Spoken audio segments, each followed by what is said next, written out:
안녕하세요. 예, 예, 입니다. 네. 토요일 저녁이라 좀 들어오기가 어려우실 거다 생각했는데, 제가 일정이 좀 안 맞아서 어쩔 수 없이 토요일 저녁을 했습니다. 예, 오늘은 그 글쓰기에 관련된 얘기를 좀 하려고 하는데요. 책 읽기하고 글쓰기하고 무슨 관계가 있냐, 이렇게 이제 생각하실 텐데, 실제로, 책을 읽는 이유가 어디에 있는가 한번 진지하게 고민을 해봐야 되거든요. 우리 사회는 오랫동안 학생과 시민이 책을 읽지 않았기 때문에 책을 읽어야 된다는 목적이 급급했어요. 그러니까 책을 읽어라. 이렇게만 해왔고. 사실 그것도 뭐 어떻게 보면 실패한 나라죠. 이렇게 책을 안 읽는 나라가 없죠. 아무리 그 디지털 혁명이 일어났다 할지라도 다양한 삶의 영역에서 학생들이나 청년들 그리고 시민이 책 읽는 문화를 이어가고 있는데 우리나라는 이제 교육에서 책 읽는 어떤 그런 교육 그 시스템이 갖춰지지 않으면서 상당히 그 책 읽는 문화가 그렇게 오랫동안 노력했음에도 이제 사실 저는 무너졌다고 보고 있는데요. 그럴 때 이런 상황에서 자꾸 이제 그 책 읽기에 관한 교육이나 문화 운동 하시는 분들이 답답하고 그 또 현실적인 문제 때문에 자꾸 이제 책을 읽어야 된다에만 목적을 두고 있는데 저는 그거에 대해서 상당히 비판적인 사람이거든요. 왜냐하면 우리가 왜 청년이나 그 시민들을 의미의 수용자로만 만드냐. 책을 읽는다는 것은 남이 쓴 책의 내용을 내 것으로 전환하는 게 불과한 거잖아요. 그러니까 의미를 그 수용하는, 그런 소비하는 데 멈추게 하는 거죠. 그런데 그런 누에가 왜 뽕잎을 먹느냐. 해시를 뽑기 위해서인 거잖아요. 그런 것처럼 우리가 책을 읽는 이유는 여러 가지 목적이 있지만 가장 중요한 것 중에 하나가 뭐냐면 스스로 글을 쓸 수 있는 사람, 그러니까 의미의 수용자, 의미의 소비자에서 의미의 창조자로 전환되기 위해서예요. 어떤 분야의 사람이든 간에 그 사람이 글을 쓰는 사람이라면 공통점이 있어요. 책을 엄청 읽어야 된 사람이죠.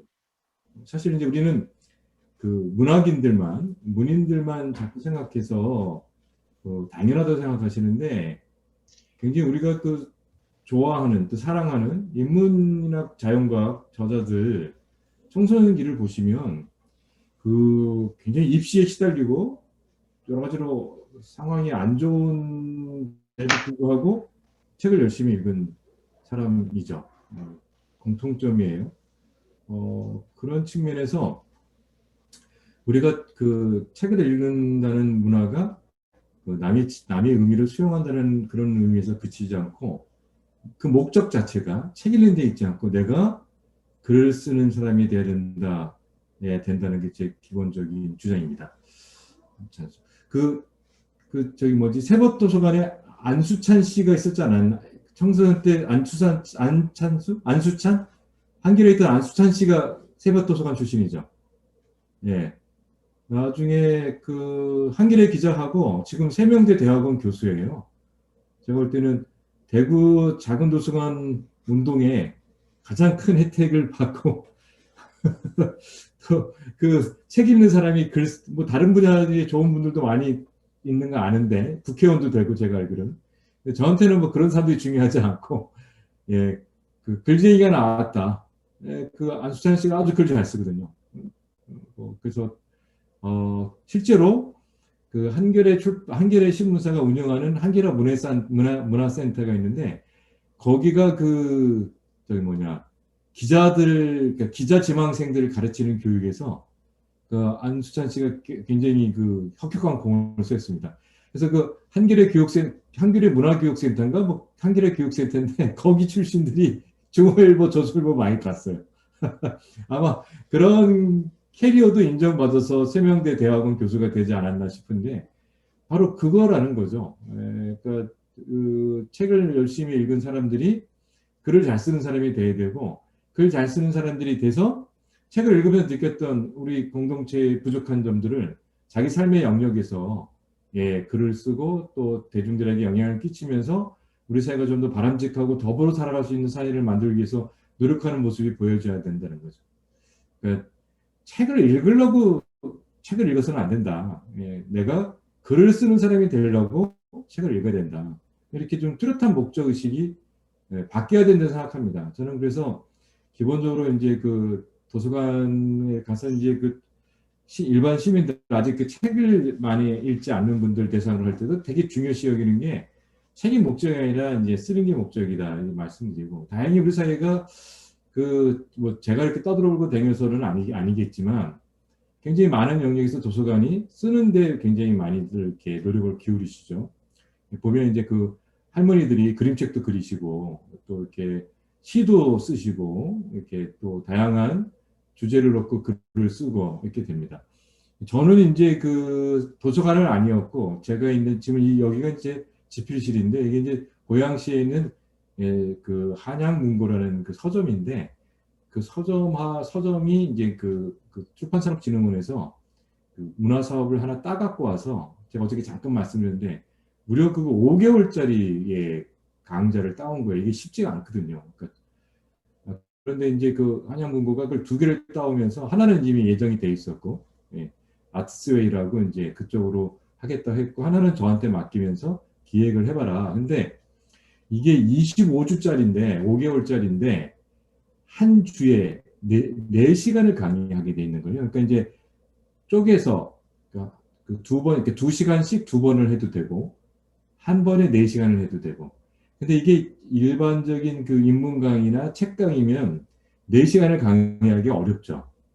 근데 저는 참여를 할까 말까 했어요. 왜냐면 제가 지금까지 그 강의하면서 강의료를 따지지를 않았는데, 예, 시간당 강의료가 지금까지 제가 받아본 강의 중에 최악의 강의료였어요. 그러니까 이게 아무리 제가 문화운동 차원에서 하더라도 이게 왜냐하면 이런 게 있거든요. 공공기관 이렇게 도서관에서 불러서 간다. 도서관 예산을 불러간다면 예산이 부족하면 얼마든지 아무 소리도 않고 가죠. 그 도서관 개별단위니까.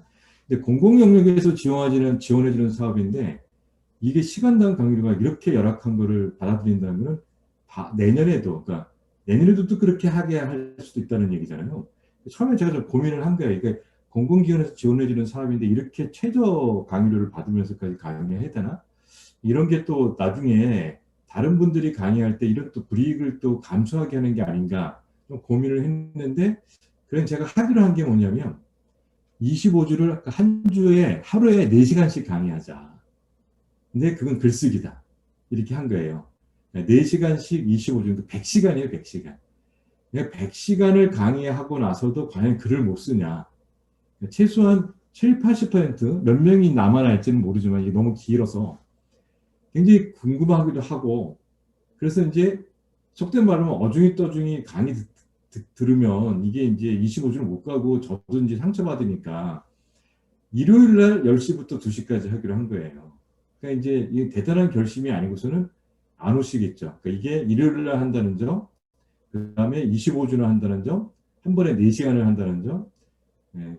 그리고 이제 기본 프로그램이 능력주의예요. 주제를 정했어요. 능력주의에 관련된 책을 읽고 발표하고 그 글을 쓰고 그게 모여서 최종적으로 능력주의에 관한 자기만의 글을 A4 용지 석장으로 쓰는 거예요. 네. 그러니까 대단히 그 저도 힘들지만 사실은 그러니까 이 선생님들이 그러니까 이 강의를 들은 선생님들이 제대로 알고 들어오는지는 모르겠지만 하여튼간에 굉장히 부담스러운 강의였어요. 그러니까 그 수강생들이 되게 적극적이어야 되는 거죠. 소극적이면은 못 쫓아오는. 그래서 저는 한 5명 정도가 끝까지 갈 줄 알았어요. 몇 명이 들어오더라도 5명밖에 못 갈 거다 생각하고, 또 한편으로는 이게 중도에 포기할 수도 있을 거다. 다 도망가갖고. 네, 그런 것도 감수하자. 네, 해서 강의를 시작했죠. 그래서 한 12분, 13분 정도가 사전 신청을 했고, 정작 강의를 열었을 때 한 10분 정도 보셨는데, 예, 그 뒤늦게 이제, 이렇게 해서 그때 이제 코로나가 좀 덜 심할 때라 5월인가 6월부터 시작해서 대면 강의를 했어요. 그런데 제가 이제 어중이 떠중이라 말을 할 때 이제 약간 기분 나쁘실 수도 있는데, 이 강사 입장에서는 그 말이 왜 나오냐면, 일요일 날 10시부터 시작한다고 해서 대면 강의를 시작했잖아요. 일요일 날 나오신 거잖아요. 그런데 강사 입장에서는 별의별 일을 많이 겪는 게 그 중에 한 분이 일요일인 줄 모르고 신청했으니까 요일을 바꿔달라고 하는 거예요. 그러니까 맞아. 이게 이미 또 다른 분들 이게 말이 안 되는 게 다른 분들은 다 일요일인 줄 알고 오셔서 그런 말씀을 안 하는데 그러면 이 수업 요일을 바꾼다는 거는 애초에 불가능한 거 상식적으로 얘기하면 안 되는 거잖아요. 그러니까 본인이 아쉽지만 예, 중도에 뭐 포기하거나 다음 기회를 예, 이렇게 노려야지 그거를 요일을 바꾸다 그러면 어떻게 그러니까 이게 강의하는 사람 입장에서 이게 대단히 어려운 거죠. 네, 그리고 어쨌든 간에 그 시작했는데 한 13분 정도 예, 뭐 이러쿵저러쿵 했지만 대면 강의에서 한 13분 정도 나오시다가 갑자기 코로나가 심해져서 비대면 강의를 돌린 거예요. 어, 그랬더니 11분이 남았어요. 11분이. 예, 이제 대면 강의 13명에서 비대면 줌 강의로 돌리니까 11분이 들어오시더라고요. 그러니까 이게 또 줌을 싫어하시는 분들이 있어요. 그것도 희한하대. 그게 뭐, 그 의지가 있으면 어떤 거든 간에 하면 되는데, 그리고 실제로 그 글쓰기는 줌이 좋은 면이 있어요. 그것도 제가 또 설명드릴게요. 근데 어저께 같은 강의는 질문을 많이 받으면서 강의를 해야 되기 때문에 오히려 대면 강의가 좋은데 글쓰기 강의는 비대면 강의가 좀 좋은 점이 있어요. 그래서 이제 이론 강의할 때는 대면 강의하고 예, 첨삭할 때는 비대면 강의로 이렇게 지그재그로 하면 좋은데 이제 다행히 초창기에 이론 강의할 때는 이제 코로나가 더 심해서 대면 강의에서 성공했는데 이제 그 첨삭이 없는 강의도 이제 예, 그 줌으로 하니까 조금 불편했지만 하여튼간에 그러다가 한 분이 이제 사정이 있다고 나가셔서 10분이 남았는데 10분이 다 글을 쓰셨어요. 25주를 완주를 했어. 예. 그래서 출석률이 거의 90%가 넘었어요. 대단하죠. 그래서 10분이 제가 보니까 8편이 아주 훌륭해요. 2편이 끝까지 제 말을 안 들어갔고 예, 그 노력한 거에 비해서는 좀 아쉬워요. 근데 뭐 더 이상 어떻게 할 수는 없죠. 예, 왜냐하면 글이라는 거는 성취도 되지만 이렇게 8분이 그 목표한 대로 잘 써냈지만 2분은 나중에 잘 쓰실 거예요. 그런 게 있거든요. 그러니까 그 강의가 끝날 때 잘해내는 분도 있지만 끝날 때 강의가 끝나고 나서 스스로 이제 글을 쓸 기회가 왔을 때 강의 내용을 이렇게 기억하고 또 그 방식대로 쓰면서 예, 좋은 글을 써낼 수가 있어요. 근데 그런 믿음이 있죠. 저는 이제 워낙 25주나 되니까 이게 이제 100%또 10분이 굉장히 열심히 들으셨기 때문에 예, 그 100%의 목표, 그러니까 어느 정도 예, 그 저희 이제 80% 8분의 글은 상당히 훌륭하거든요. 이거는 지금 프로의 수준이에요. 예, 이렇게 되는 거죠. 그럴 때 어떻게 했냐면 글쓰기에 대한 이론 강의하고 그 다음에 능력주의 관련된 책을 하나 읽어서 발표를 하고 그 다음에 그걸 바탕으로 글을 쓰고 반복을 한 거예요. 읽고 발표하고 쓰고 읽고 발표하고 쓰고 그러다가 이제 F 용지 한 장만 썼다가 이제 책을 읽고 글을 쓸 때 이제 선생님들이 2장 이상 쓰셔도 돼요. 아직 한 장을 쓰기가 어려우면 아니 2장을 그러니까 2장 쓰기 어려우면 한 장 써도 되는데 이제 한 장을 몇 권에 쓸 수 있으면 2장 쓰세요. 이렇게 한 거죠. 왜냐면 최종 목표가 A4 용지 석장을 쓰는 거였으니까. 예. 그렇게 해서 A4 용지 석장을 못 쓴 분은 한 분이에요. 예, 결과적으로. 그러니까 A4 용지 2장만 쓰셨어요. 2장만 썼고. 그러니까 90%를 성공한 거죠. 글 쓰기에 두려움이 많았던 분들이 한 80% 정도니까 한두 명은 잘 써요. 원래 잘 쓰는 사람이 있어요. 예, 근데 그거는 뭐 이제 더 잘 쓴 거고, 원래 잘 쓰는 사람이 있는데 80% 정도가 A4 용지 석장을 못 쓸 거다라고 생각을 했는데 결국은 다 90%가 써냈죠. 그러니까 10분 중에 9분이 일단 A4 용지 석장을 이상을 써냈고, 그리고 좀 이제 그 다른 분 제가 기대했던 것보다는 두 분이 조금 퀄리티가 떨어져. 그게 너무 아쉬워요. 너무 아쉬운데 어쩔 수 없는 거죠. 이제 뭐 그런데 그러니까 이게 뭐냐면 100시간의 공을 들이니까 써낸다는 거잖아요. 이게 에세이를 쓰면 쉬워요. 쉬웠고 A4 용지 한 장을 쓰면 쉬운데 능력주의라는 특별한 주제. 왜냐면 이건 본인들이 관심 있는 게 아니잖아요. 제가 그 우리 시대에 화도 능력주의를 탐구하다라고 강좌명을 정했거든요. 예, 그래서 능력주의에 관련된 책을 함께 읽고 그걸 바탕으로 해서 글을 써냈기 때문에 대단히 그 전문적인 글을 써낸 거예요. 뭐 논문은 아니지만 저는 논문 쓰기는 안 그랬죠. 논문 쓰면은 누가 읽어? 그러니까 대중이 읽을 수 있는, 그러니까 신문 칼럼, 고급한 칼럼 정도의 수준의 글을 쓴다. 이게 이제 목표였거든요. 그건 제가 뚜렷이 말씀드렸고. 그럴 때 중요한 건 뭐냐면, 써냈다는 거예요, 써냈다는 거. 그러면 어떻게 해서 써냈냐? 아까 말씀드렸잖아요. 그러니까 저는 되게 힘들었어요. 왜냐면, 읽고 발표하는 것까지는 제가 관여하지 않아도 되는데, 쓰면 제가 첨삭을 해줬잖아요. 그래서 쓰면 단톡방에 올리고 제가 그러면 그 파일을 PDF 파일로 전환해서 첨삭을 한 거예요. 이 줌으로. 이게 첨삭할 때 그 줌이 좋거든요. PDF 파일로 하면 글씨를 쓸 수가 있어서 뭐 물론 이게 마우스로 해서 개발이긴 하지만 지적하기 되게 좋아요. 그래서 그 결과를 또 이렇게 저장해서 또 단톡방에 올려주고 선생님들이 또 보면 알잖아요. 듣기만 하는 거 또 다르니까. 저는 그 최저 강의료 받으면서 최대의 노동력을 다 바친 거지. 사실 첨삭한다는 게 쉽지가 않거든요. 그다음에 10분의 1이니까 이게 나중에 제가 멘붕에 빠지더라고. 처음에 잘도 못 썼잖아요. 잘도 못 쓴 글을 첨삭한다는 게 되게 어려워요. 왜냐면 잘 못 썼다고 하면 다 상처받아갖고 다시는 안 쓰잖아. 그렇다고 거짓말 할 수는 없잖아요, 강사가. 못 쓴 건 못 쓴 건데, 못 썼다고 안 해야 되잖아요. 그리고 못 썼다는 걸 지적질하는 게 중요한 게 아니라, 어떻게 해야 더 잘 쓸 수 있는지를 이렇게 지도해 줘야 되기 때문에, 대단히 저는 힘들었어요. 그래서 일요일날 그게 2시에 끝나는데, 저는 그 수업이 끝나고 나면 4시까지는 탈진 상태예요. 점심도 저는 안 먹고 했으니까. 선생님들한테는 2시간 하고는 20분씩 휴가 시간을, 아니, 휴식 시간을 드렸어요. 좀 간단하게 요기하라고. 저는 근데 그렇게 배가 불러지면 집중이 안 되니까, 밥도 안 먹고 강의하는 바람에 탈진 상태에 빠졌죠. 선생님들이 아세요. 제가 얼굴이 맛이 가는 게 느껴집니다. 줌으로 하니까, 저 인간이 우리 때문에 엄청 고생하는구나. 그래갖고,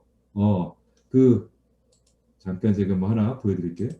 그 중에 또 괴짜가 계신데, 이렇게 일반 시민들하고 강의하면 재밌는 일이 많이 벌어지는데, 그 중에 한 분이 괴짜인데, 그 일러스트 작가가 되려고 준비하시는 분인데, 저들이 최종 강의 끝나고 마지막 강의 끝나고 사진을 찍었는데, 그 사진을 단체 채팅방에 올려줬더니 이게 그림을 그림 보이세요?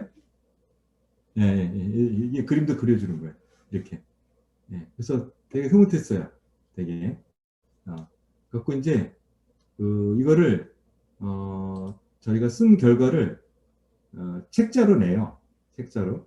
그 이제 작업 들어가서 책자가 나오면 그때 이제 쫑파티 하려고. 이게 대단히 좋은 게 코로나도 이제 끝나서 10명 이하면은 시간 제한이 없더라고요. 제가 어제 제 선배가 이쪽에 고양시에 강연하러 오셔갖고 저도 어제 선생님들하고 중강의 하느라고 강의는 못 보고 끝나고 이제 선배 찾아가서 이제 저녁 같이 먹었는데 이분이 부천에 사시는 거예요. 그래서 12시면 끝나는 줄 알고 11시 반쯤에 이제 가시라고 이제 뭐 어차피 시간 끝낼 부분이 시간을 꽉 메우고 갈 법하냐고 빨리 가시라고 사람들도 뭐 술 취해갖고 초청자들이 술 취해갖고 한 말 또 하고 한 말 또 하고 더라고 그래서 가시라고 했더니 어떻게 먼저 가냐고 그래서 내가 저기 주인한테 물어봤더니 주인도 가라는 말을 안 해. 그 사람 되게 불친절하거든요. 그래서 불친절한 집이 왜 안 망하는지 모르겠어, 거기는. 저는 잘 안 가는 맥주집인데, 하여튼, 그 사장님이 왜 나가는 소리 안 해? 했더니, 시간 제약이 없어졌다는 거예요. 시간 제약이. 그래서 이제 드디어, 저희 술꾼들한테 이제 드디어 좋은 시기가 왔구나. 그래서 이제 저희는 이제 11명이어서 문제이긴 한데, 술 약하신 분은 얼른 댁에 보내드리고, 이제 밤새서 이제 뒤풀이 할까 하는 거죠. 근데 제가 대단히 이제 흐뭇했던 게 역시, 생각하시는 것보다 대단히 못 쓰시는 분들이 있었어요. 그런데 그분들이 100시간을 같이 공부하면서 글을 써냈다는 거죠. A4 석장을. 그러니까 이게 뭐냐면, 하면 된다는 거예요. 하면 된다. 하면 된다. 우리가 다들 글 쓰는 거 두려워하시잖아요. 절대 안 그렇다니까. 그러니까 제가 이제 80%라 해서 아쉬워하는 두 분은 청개구리들이야, 결국은. 제가 하는 대로 했으면 더 거의 100%가 됐을 텐데 제가 하라는 대로 안 했어. 예. 그래서 반청개구리가 있는데 반청개구리는 그래도 괜찮았어요. 예, 반청개구리. 근데 역시 굉장히 그 진지하게 노력을 해서 쫓아오신 분들은 다 성과를 보이더라고요. 예, 그래서 우리 특히 이제 그 세법도서관도 읽는 데만 너무 치중하지 마시고 특히 청년들과의 관계에서 읽기를 위한 독서가 아니라 쓰기를 위한 독서. 그래서 성취감을. 선생님들 그 아까 그 마지막 강의는 계속 줌으로 하다가 마지막 강의 때는 당신들이 쓴 글을 가지고 와서 프린트를 해갖고 와서 오프라인으로 이제 마지막 강의를 했거든요. 그래서 그러니까 사진도 찍은 거지. 그랬을 때 그 선생님들이 그 저는 알잖아요. 그 자기가 쓴 글을 A4용지 석장을 어쨌든 발표할 때 그 포만감, 지적 포만감, 만족감.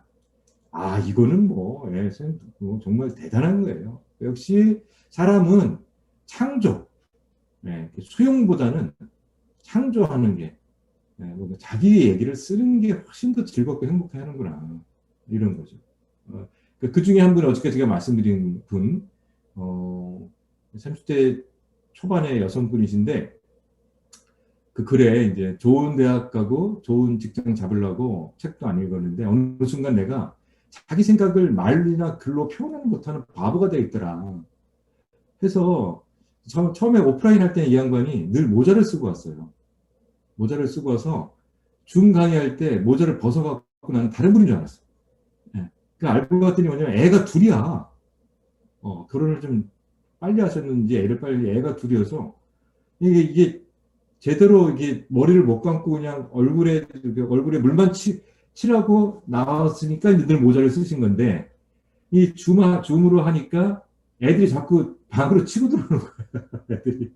그것도 제가 안 거죠. 네.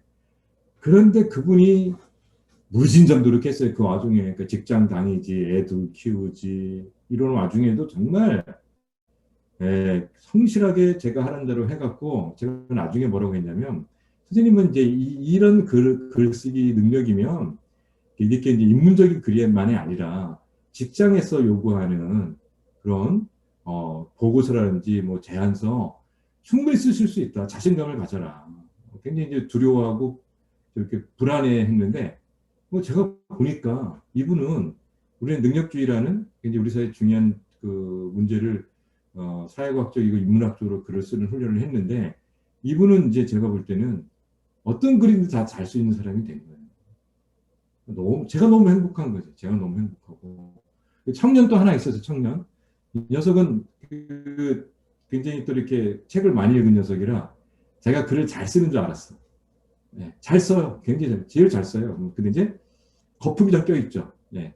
어렵게 써야 잘 쓰는 줄 알고 자기도 충분히 이해하지 못한 거를 겉모습 들려서 쓰는 게 좋은 글인 줄 알아서 저한테 다 들켰죠. 네, 그래서 네, 뭐 굉장히 이 친구도 제일 잘 썼어요. 탄탄한 글이 됐죠. 조금 이렇게 겉멋만 들었던 글에서 아주 탄탄한 글이 되는 그런 현상들을 봤어요. 그래서 뭐 그리고 역시 좀 나이 드신 분들이 쫓아오기가 어렵겠죠. 이 청년들을 우리가 자꾸 주목해야 되는 게 역시 머리가 빨리 돌아가서 가르치면 금방금방 배우더라고요. 그 녀석도 이제 대학 졸업 올해 졸업했거든요. 올해 졸업한 녀석인데 정말 빨리빨리 배우고 빨리빨리 고쳐나가더라고요.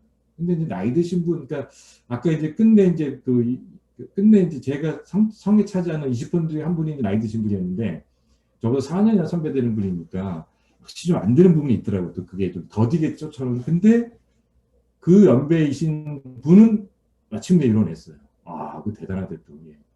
같은 저보다 한 4년 정도 선배가 두 분이었는데 한 분은 제가 좀 성에 안 차게 됐는데 그 한 분은 뭐 못지않게 청년 못지않게 글을 잘 쓰네요. 그러니까 우리가 하면 되는 거예요. 하면. 그러니까 저는 이제 그 강의를 진행하느라고 이게 강의 양이 엄청 많았거든요. 그러니까 제가 사실 탈진을 하지. 그러니까 이건 개개인들의 얘기를 못 물어봤어요. 근데 저는 이제 이번에 이제 그 책 나올 때 그 디프리 할 때 좀 물어보려고 하는데 아니 왜 그렇게 열심히 했냐고. 왜 그렇게 아니 이게 저는 뭐 선생이니까 당연한 그 기본적 윤리와 의무감으로 해야 되고 또 이왕이면, 그게 뭐 출발할 때 돈이 많니 적으니 이게 이래도 되니 안 되니 한 것과 관계없이 저하고 인연을 맺으신 분들이 계시니까 저는 당연히 선생으로서 교사로서 그분을 만났으니까 최선을 다해서 가르쳐 드리는 게 맞는 거죠. 저는 그 탈진할 정도 열심히 했고 그분들은 왜 그렇게 열심히 했을까? 10명은. 네. 그건 제가 꼭 물어보고 싶어요. 대단하신 분들이에요. 그러니까 이거는 정말 우리가 늘 인정해야 되는데 또 이렇게 도서관에 계신 선생님들은 또 강사가 뭘 잘하니까 강의가 잘 된다고 생각하시잖아요. 아니에요. 네. 수강생들의 태도가 제일 중요해요. 정말 그거는 그래서 저희 중학교 가면은 완전히 포기하거든요. 중학교 안 가요. 이제는 애들 감당할 수가 없는데 예, 고등학교도 그런 학교가 있거든요. 애들 감당 못하는. 근데 얼마 전에 제가 이제 그 공업고등학교를 갔는데 만약에 또 전체 학생을 몰아넣었다면 저는 안 가죠.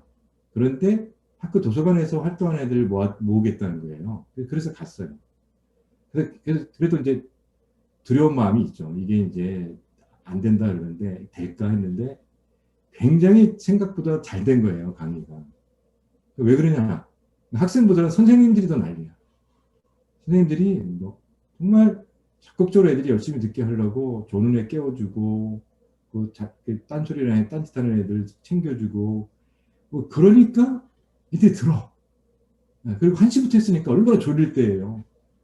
그러니까 조는 거는 어쩔 수 없는 건데 그런데 그 열정적으로 선생님들이 그렇다고 또 애들 혼을 내는 스타일은 아니고 오랫동안 아이들을 그 도서관에서 근데 이게 사서 선생님만 아니라 일반 선생님까지 같이 오셔서 열심히 애들을 이렇게 집중할 수 있도록 최선을 다해 주는 거예요. 그럴 때 강사가 신이 나는 거거든요. 그래서 우리가 늘 이런 강의할 때 자발적 의지를 어떻게 자극하냐 제일 중요하다. 그러니까 그 100시간을 일요일마다 상당히 그 쉽지 않은 거잖아요. 일요일마다. 거기에 가정주부가 한 4분 정도 되셨으니까 그분들이 얼마나 많은 그 불평, 불만을 감수했겠어. 가족이나 아이들한테 특히 아이들한테. 그런 것을 이겨내고도 끝까지, 그러니까 제가 정말 묻고 싶은 건 그 모든 방해 요소가 엄청 많았을 텐데 어떻게 그렇게 끝까지 들었냐. 어? 이건 꼭 제가 묻고 싶은 거죠. 그러니까 우리가 사실은 특히 이제 그 도서관 관련자들이 계시니까 제일 중요한 것은 자발적 의지를 우리가 어떻게 자극하냐는 거예요. 하여튼 그게 이제 제일 중요합니다.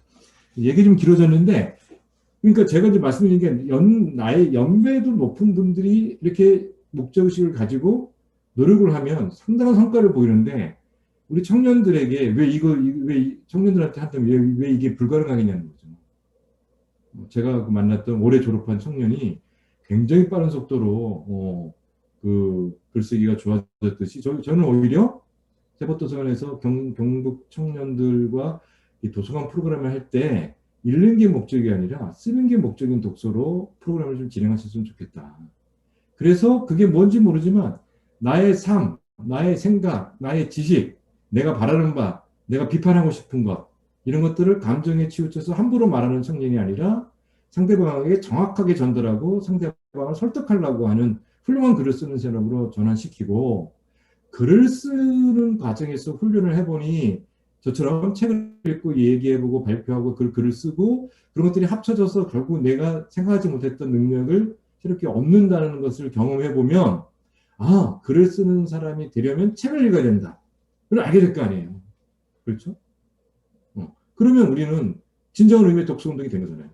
단순한 의미의 수용자가 아니라 의미의 창조자로 전환시켰는데 의미의 창조자가 되기 위해서는 의미를 기본적으로 잘 수용하는 사람이 되어야 된다는 것을 깨닫게 되니 글 쓰는 사람이 되면 책 읽는 사람이 될 수밖에 없는 거잖아요. 그런데 우리가 책 읽는 사람만 만들어내면 글 쓰는 사람은 안 되잖아요. 굉장히 중요한 거예요. 글 쓰는 사람이 되면 책 읽는 사람이 되지만 책 읽는 사람만 되면 글 쓰는 사람이 안 되니 우리가 이제 세법도서에서 경북 청년들과 함께 독서운동 하실 때 쓰는 경북 청년 이런 좀 캐치프레이즈를 가지고 프로그램도 만들어 보시고 청년들과 함께 글도 써보고 이래 봤으면 좋겠습니다. 우리 청년들이 이제 문제는 내 삶 속에서 왜 글을 써야 되냐? 이게 그 동의를 구해야 되는 거죠.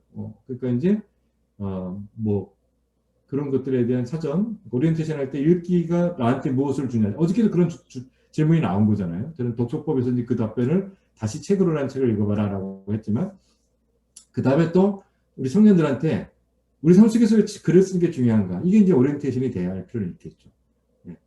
그게 돼서 동의를 구한다면 예, 이 책 읽는 경북 청년들의 어떤 프로그램이 읽는 데 초점이 맞춰진 게 아니라 쓰는 데 맞춰져 이렇게 진행이 됐으면 하는 바람입니다. 예.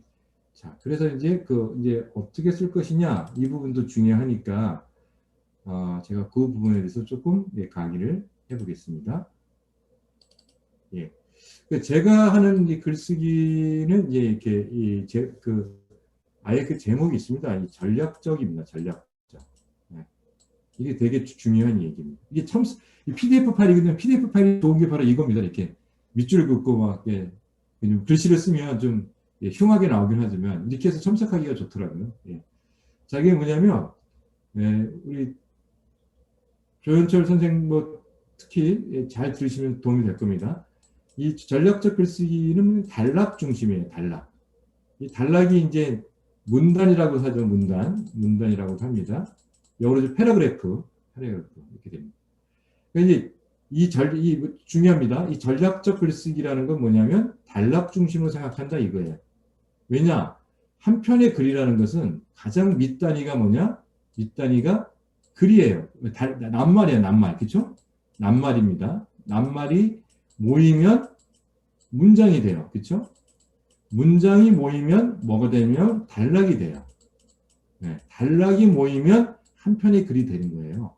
그럴 때 글쓰기가 어디에 초점을 맞추냐가 글쓰기 강사의 그 글쓰기 방법론이에요. 저는 바로 단락에 초점을 맞춰서 글을 써야 된다는 거예요.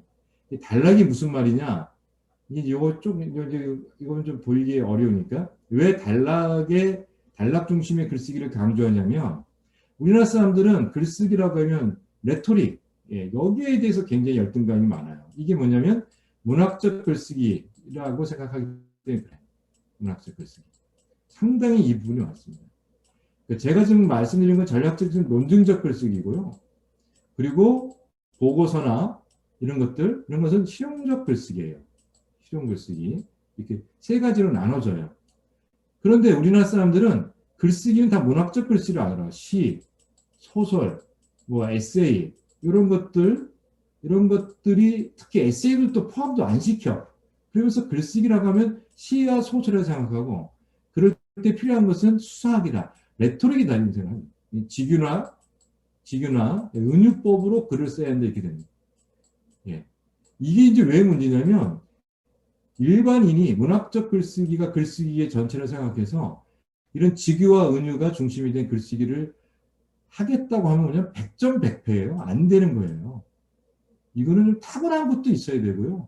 그리고 문학적 글쓰기 하기 위해서 노력하는 것은 어마어마한 노력이 필요해요. 어마어마한 노력. 그리고 성인이 돼서보다는 청소년기 때 중고등학교 때 한 6년 동안 말하자면 서울대 갈 정도로 작품을 엄청나게 읽어 제껴야 어떤 그런 능력이 개발이 되는 거거든요. 물론 나이 먹어서 되긴 하지만.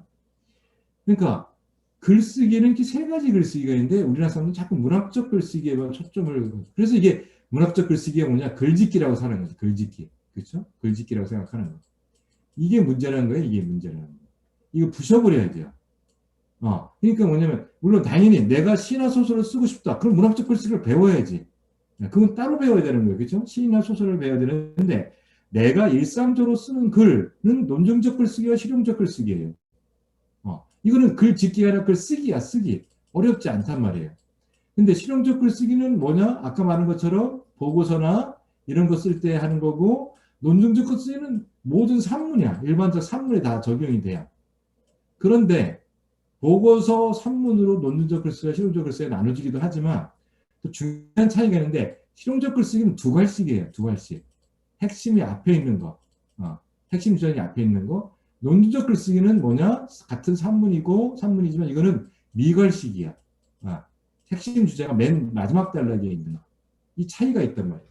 그러니까 일반적으로 우리가 글을 쓴다고 하면 다 논문적 글쓰기예요. 모든 산문이니까. 이 에세이도 이 논문적 글쓰기에 들어와요. 일반적 산문 쓰기에 해당하는 논문적 글쓰기를 우리가 배워야 되는 거예요. 그럴 때 이 논문적 글쓰기는 바로 단락 중심으로 생각하면 된다 이거예요. 왜냐 여기 나오잖아요. 일반적인 글은 자신의 생각을 논리적으로 구성하면 되기 때문에 그래요. 일반적인 글은 시나 소설이 아니면 일반적인 시나 소설을 제외한이 되니까 시나 소설을 제외한 글은 자신의 생각을 논리적 단위로 구성하면 된다는 거예요. 그럼 이게 또 논리란 말 때문에 이게 또 어렵게 생각하시면 안 돼요. 논리학이 아니야. 논리적이라는 건 뭐냐면 주장을 해라. 그런데 이 주장을 동의할 수 있는 근거를 말해라 이거야. 근거를 말해라. 이거예요. 여기서 말하는 논리, 논증 이거는 논리학을 뜻하는 게 아니라 주장을 하는데 근거를 들어서 얘기하라 이거. 무슨 말인지 아시겠죠? 뭘 말해도 좋아. 네. 그런데 그 근거가 있어요. 타당한 근거를 대라는 거예요. 타당한 근거. 이게 바로 논증적인 거예요. 논리적이라는 거고 이렇게 되는 거죠. 자, 그래서 이 단락 중심의 글쓰기에서는 가장 중요한 게 뭐냐면 개요가 있어야 돼. 개요란 말이 또 이제 뭐 설계도라는 말이 많이 들어보셨죠? 글쓰기의 설계도. 설계도 이게 되는데 이 이제 단락 중심의 글쓰기에서 굉장히 중요한 게 뭐냐? 단락 중심의 중요한 게 뭐냐면 내가 이 글을 설계도를 짤 때 무엇을 주장할 것인지를 먼저 결정해. 이것도 설명해 드릴게요. 그 다음에 내가 이 한 편의 글에서 전체 글에서 주장할 것을 핵심 주장, 근데 대주제문이라고 해요. 큰 대자를 써서 대주제문이라고 하는데 이게 말하자면 결론이지, 그지? 미괄식이니까 핵심 주장이란 말이에요, 결론. 그런데 이 대주제를 뒷받침하는 근거로서 소주제문을 공유해야 된다는 거예요. 다음으로. 이건 이제 표 보이면서 설명해 드릴게요. 지금 모르셔도 돼요. 그래서 거칠게 표현하면 대주제문은 결론이고 소주제문으로 이루어진 글의 뭉치가 단락이 된다. 이런 뜻이에요. 자, 이게 이제 무슨 말인지 모를 테니까 이거예요, 이거. 자, 여기서 보면 자, 이게 이제 그러니까 대주제문부터 먼저 결정하라. 이게 제일 중요했잖아요, 그죠? 대주제문부터 결정하라. 이게 이제 무슨 말인지 모른다 할 텐데, 자, 봐요. 3단 논법을 보자고. 3단 논법이라면 많이 들었죠? 자, 첫 번째가 뭐죠? 사람은 죽는다. 두 번째가 소크라테스는 사람이다. 그래서 결론이 뭐죠? 소크라테스는 죽는다지. 이렇게 되는 거예요. 자, 그러면 이 3단 논법은 어떤 메시지를 전해주려고 만든 논법이에요? 자, 이 3단 논법이 중요한 거 뭐예요? 모든 사람은 죽는다. 소크라테스는 사람이다. 그러므로 소크라테스는 죽는다. 이건 진리값이 참이에요? 거짓이에요? 참이죠. 참이지. 어떤 반박을 하더라도 이거는 무너지지 않아요. 참이야. 그쵸? 3단 논법은 바로 내가 말하고자 하는 메시지가 참인 거를 입증해내는 구조란 말이에요. 3단 논법에 타당하면 이거를 무너지지 않는 논증적인 주장이 되잖아요. 그죠? 자, 그러면, 자, 채팅방에 좀 써줘 보세요. 이거잖아요. 소크라테스는 죽는다. 그렇죠. 이 3단 논법을 왜 만들어냈느냐. 소크라테스는 죽는다라는 말을 하고 싶었던 건 이게 대주제지, 대주제. 그치? 그런데 얘를 사람들이 수용하게 하려면 어떻게 구상할 것인가를 고민했잖아. 소크라테스는 죽는다를 상대방에게 전달하고 이거를 동의하도록 하려면 어떻게 해야 내가 이 메시지를 제대로 전달할 수 있을까? 고민해보니까 사람은 죽는다. 모든 사람은 죽는다. 모든 사람 죽잖아. 소크라테스는 사람이잖아. 그렇죠? 그러니까 소크라테스는 죽는다. 그러네? 소크라테스는 죽겠네? 이렇게 되는 거잖아요. 네. 그러니까 중요한 건 바로 대주제를 먼저 결정했다는 거예요. 대주제를. 대주제를 먼저 결정했기 때문에 이 앞에 것들을 구상해서 내가 말하고자 하는 결론이 진리값이 참이도록 이끌어낸 거잖아요. 바로 그것과 같다는 거예요. 그래서 모든 개요표는 이렇게 짜야 된다는 거예요. 지금 펜들이 있으면 이 지금 화면에 보이는 이 개요표를 좀 그려놓으세요. 잘 보면 여기가 서론이 아니고 여기가 맨 끝이 서론이죠? 맨 위가 뭐야? 대주제문이잖아. 이 개요표가 대단히 중요한 거예요. 여기 혹은 결론이라고 한 게 뭐냐면 이거 배웠다가 나중에 지금 제가 가르쳐 드리는 이 글쓰기는 미갈식이라고 했잖아. 핵심 주장이 마지막 단락에 있는 거. 그런데 나중에 또 보면 이제 두 갈씩 또 써야 되잖아요.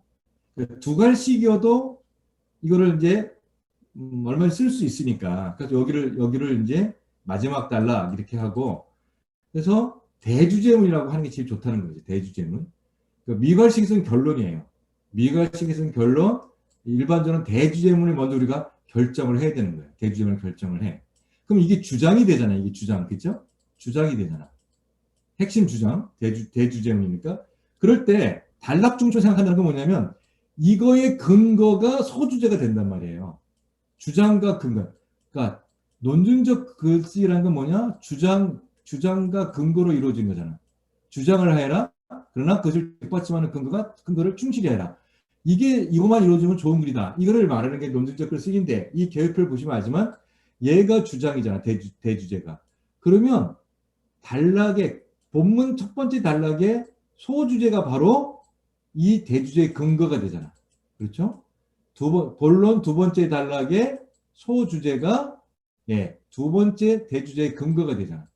그렇죠? 세 번째 단락의 소주제는 바로 이 대주제의 근거 3이 되는 거잖아요. 이렇게. 그렇죠?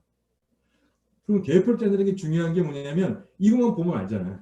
이건 딱 보고 있으면 내가 주장을 했어. 내가 이 핵심 주장에 대한 근거를 하나, 둘, 셋 얘기했어. 이것만 보고 있으면 되잖아요. 이 주장을 뒷받침하는데 충분한 그 근거가 되냐만 보고 있으면 되잖아요. 이게 맞아? 그럼 된 거야. 그럼 그 다음에 어디로 가냐? 대주제하고 단락의 소주제가 주장과 근거의 관계에 있는데 얘가 이렇게만 보면 이렇게 단락으로만 보면 얘는 이 대주제문의 근거가 이 단락의 소주제가 되잖아. 그렇죠? 소주제야. 소주제. 그러니까 여기는 근거가 이루어지면 되잖아. 이렇게. 소주제 근거. 소주제 근거. 이게 근거. 이렇게 이루어집니다. 그렇죠? 처음에는 세로로 보고 이렇게 세로로 보고 다음에는 단락별로 가로로 보라는 거예요. 근데 이게 다 뭐로 돼 있어? 주장과 근거로 이루어지는 거잖아요. 이게 바로 논리적, 논리적이라는 뜻이에요. 이렇게만 생각하면 어렵지 않다는 거예요. 많은 사람들이 글쓰기를 어려워하는 게 개요표를 짜지 않는데 개요표를 짜지 않는 이유는 뭐냐면 서론부터 쓰기 때문에 그래요. 서론부터 고민하고. 기본적으로 글을 쓸 때 고민도 안 하지. 선제적인 건지 알잖아. 앉아서 컴퓨터를 두들기면 글이 나오는 줄 아는 거거든요. 절대 그렇지 않아요. 모든 글은 철저하게 계율을 짜야 돼요. 구상을 해야 되는 거예요. 구상을 얼마나 치열하게 하냐 여기에 따라서 승부가 갈라져요. 굉장히 중요하게. 그렇기 때문에 이 개요표를 가지고 끊임없이 고민을 해야 되는 거예요. 끊임없이. 자, 볼게요. 다시 봅시다. 그러니까 모든 산문은 시를 빼고 모든 산문은 주장과 근거로만 이루어지면 된단 말이에요. 어렵지 않아. 뭐뭐입니다. 왜냐하면 예를 들면 그렇죠? 그런 것만 이루어지면 되는 거예요. 산문은. 그러니까 이게 큰 주장이잖아. 큰 주장. 그렇지? 그러면 단락의 이 소주제는 여기 소주제는 단락의 모든 주장의 소주제니까 이 소주제는 얘의 근거가 되는 거죠. 근거 관계가 되는 거예요. 주장, 근거. 그런데 얘를 단락 내부로 보면 이 소주제가 근거가 되니까 이 소주제가 주장이 되니까 대주제의 근거였던 소주제가 주장이니까 나머지는 근거로만 이루어지면 되는 거죠. 그러니까 주장 근거, 주장 근거예요. 주장 근거, 주장 근거, 주장 근거, 주장 근거, 주장 근거, 주장 근거. 이것만 충실한가만 따져보고 있으면 되는 거예요. 이거 보고 쓰면 되는 거예요. 쓰면. 특히 중요한 게 뭐냐면 요 정도 단계까지가 오면 서론은 대충 감이 잡혀요. 감이 와. 감이. 서론. 서론부터 하면 서론이 안 써지거든. 뭘 쓸지 모르는데 뭘로 시작해. 목적지가 있어야 차를 시동을 걸 수가 있잖아요. 목적지를 먼저 정하는 거예요. 여행 갈 때, 물론 자유여행이 있어서 가다가 내렸다가 뭐 우연히 오는 차 타고 가고 뭐 히치하크하고 뭐 그럴 수도 있지만 우리가 대체로 보면 여행을 간다면 목적지를 먼저 정하잖아. 그죠? 목적지를 정하니까 다른 것들이 다 해결되는 거잖아요. 이랑 비슷해요. 핵심 주장인 대주제를 먼저 결정해야 많은 것들이 풀려나간단 말이에요. 그래서 이 부분 완전히 기억하라 이러는 거죠. 자, 이게 다 뭐 그런 얘기를 하고 있습니다. 그래서 이게 이런 것들을 보여주는 방법 중에 하나가 이건 뭐 이렇게 길어서 예, 어디냐? 세 가지 키워드로 글을 쓰는 방법이라는 게 있어요. 그래서 이거 뭐냐면 글을 쓰기 전에 열쇠말 키워드를 설정하는 거, 글을 쓰는 키워드를 설정하는 거, 예. 그다음에 이 키 컨셉을 다른 것을 세 개를 선택하는 거야. 그래서 그걸 연결하는 논리를 구축해 보는 거예요. 연습해 보라 이런 거예요. 예. 그래서 예, 서로 비슷하지 않은 세 개의 컨셉을 잘 연결시켜 나가는 능력, 예, 얘기하다 보면 사고력도 잘 향상되고 잘 썼다, 글을 잘 쓰게 된다 이런 얘기입니다. 이런 얘기인데 이게 무슨 말인지 모를 거예요. 무슨 말인지 모르는데 글쓰기는 늘 그래서 예를 찾아줘야 되거든. 이게 주로 이런 글은 칼럼 쓰기에 많이 활용되기 때문에 내가 칼럼을 보여드릴 거예요. 그러니까 칼럼은 대체로 정치적인 문제를 많이 다루기 때문에 여러분들 내 개인적 정치적 그런 견해랑 관계 없으니까 예, 신경 쓰지 마세요. 괜히 꼬투리 잡지 마세요. 정치적인 문제로. 그리고 이건 옛날에 쓴 거라 이게 안철수에 대한 얘기인데 지금 안철수가 아니에요.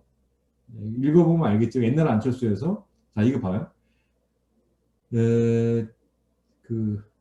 안철수라는 정치인을 초창기에 평가할 때 이 칼럼을 쓸 때 달라졌을까? 달라졌나?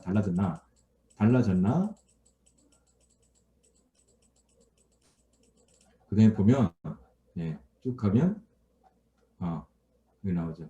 괜찮을까? 괜찮냐? 이렇게 돼요. 괜찮냐? 쭉 내려가겠습니다. 쭉 내려가면 가능할까? 이렇게 나오죠. 이철이가 쓴 거거든요. 이철이. 지금 정무수석하는 이철이가 평론가일 때 이렇게 썼어요. 가능할까? 그렇죠? 그러니까 이 사람은 뭐냐면 이렇게 된 거야. 짠 거야. 대주제는 뭐냐면 안철수 평가야. 안철수 평가. 그렇죠? 안철수 평가하겠다. 그럴 때 1. 달라졌을까? 2. 괜찮을까? 3. 가능할까? 이렇게. 그리고 서론. 이렇게 구상을 했는데 워낙 이 사람은 이철이 정말 글 잘 쓰거든요. 그러니까 이렇게 짜놓고 이걸 없애버린 거야. 더 재밌게 쓰려고. 없앴어. 이게 응용이야, 응용. 원래는 이렇게 짠 건데 응용형으로 썼어, 응용형. 자, 봐요. 이게 이제 왜 이 글을 보여드리냐면 왜 이 글을 보여드리냐면 이렇게 보자는 거야. 아까 내가 개요표에서 짜줬던 것처럼 대주제가 있어. 각 단락의 소주제가 이거를 뒷받침하는 근거가 되냐. 이걸 보자는 거예요. 그렇죠? 소주제 1, 첫 번째 단락, 본문 두 번째 단락, 세 번째 단락이 이 대주제의 근거의 역할을 하냐 이걸 보자는 거지. 그 다음에 가로로 봐야 되잖아. 가로로. 그치? 가로로 볼 때 얘의 소주제하고 이걸 뒷받침하는 근거로 이루어졌냐 이거 봐요. 그렇죠? 자, 요거 각 단락이 단락의 소주제가 대주제의 근거가 되는 것을 연계성이라고 해요. 단락의 연계성. 그리고 한 단락이 그 단락의 소주제와 근거를 똘똘 뭉친 것을 단락의 통일성이라고 말한단 말이에요. 그래서 좋은 거는 뭐냐면 단락의 통일성을 바탕으로 연계성을 이뤄낸 거예요. 여러분 이게 치읓구 같지? A4 용지 한 장 정도는 단락의 통일성과 연계성이 잘 되는데 내가 아까 말씀드렸던 선생님들 이게 A4 용지 삭제로 넘어가니까 단락의 통일성은 이루어지는데 연결성을 못 이뤄갖고 엄청 고생했어요. 나도 고생하고 양이 많아지니까 그 양을 많이 해보는 이유가 있거든요. 양이 많아져도 잘 쓸 수 있게끔 실력을 다져야 돼서 제가 A4 용지 석장까지 간 건데 통일성 A4 용지 한 장에서는 깔끔하게 잘 쓰던 분들이 석장으로 넘어가니까 무진장 힘들어하는 거예요. 그래서 이거 계속 머리에 염두에 둬야 돼요. 단락은 그 소주제와 근거로 이루어지는 걸 통일성. 각 단락이 이 대주제의 근거가 되는 연계성. 이것이 다 이루어져야 좋은 글이라는 거예요. 자, 그럴 때 응용력을 한번 봐요. 세 가지 키워드만 있으니까 내가 말하고자 하는 게 있으면 각 단락에 세 가지의 키워드만 있고 서로를 생각하고 이것들을 이어나가면 한 편의 글이 된다. 이걸 보여주는 아주 대표적인 케이스예요. 근데 워낙 이철이가 글을 잘 쓰니까 결론에 해당하는 부분, 선언에 해당하는 걸 생략하고 요 세 가지 그 소주제 어를 가지고 한 편의 글을 멋지게 써낸 거예요. 되게 재밌게. 자, 보겠습니다. 달라졌을까? 안철수 전 교수가 82일간의 미국 체류를 끝내고 귀국한다고 했을 때 떠오른 질문이다. 대선 당일 미국으로 떠날 정도로 결벽증을 가진 사람이 그다. 과연 아사리판이라는 정치에 맞을지 의문을 갖던 차에 4월 재보궐선거 출마를 밝혔다. 이른 결정이 놀라웠고 붙어보자는 결기가 반가웠다. 정치인 안철수는 다면체다. 국회의원 선거에 처음 나섰으니 정치 신인이다. 유력한 대통령 후보였으니 거물이다. 새 정치를 해보자고 하는 열망을 지닌 이상주의자이면서 불출마를 선언한 민주당의 이동섭 위원장에게 정치 선배라고 고개 숙이는 현실주의자이기도 하다. 아직 보이지 않는 면이 하나 있다. 정치 지도자로서의 면모다. 혁신과 재구성의 과제 앞에 헤매고 있는 야권의 리더로서 새 정치와 더불어 큰 정치도 보여주는데 아직 부족하다. 더 달라져야 한다. 잘 썼죠? 네, 아주 부드럽게 잘 썼어요. 괜찮을까?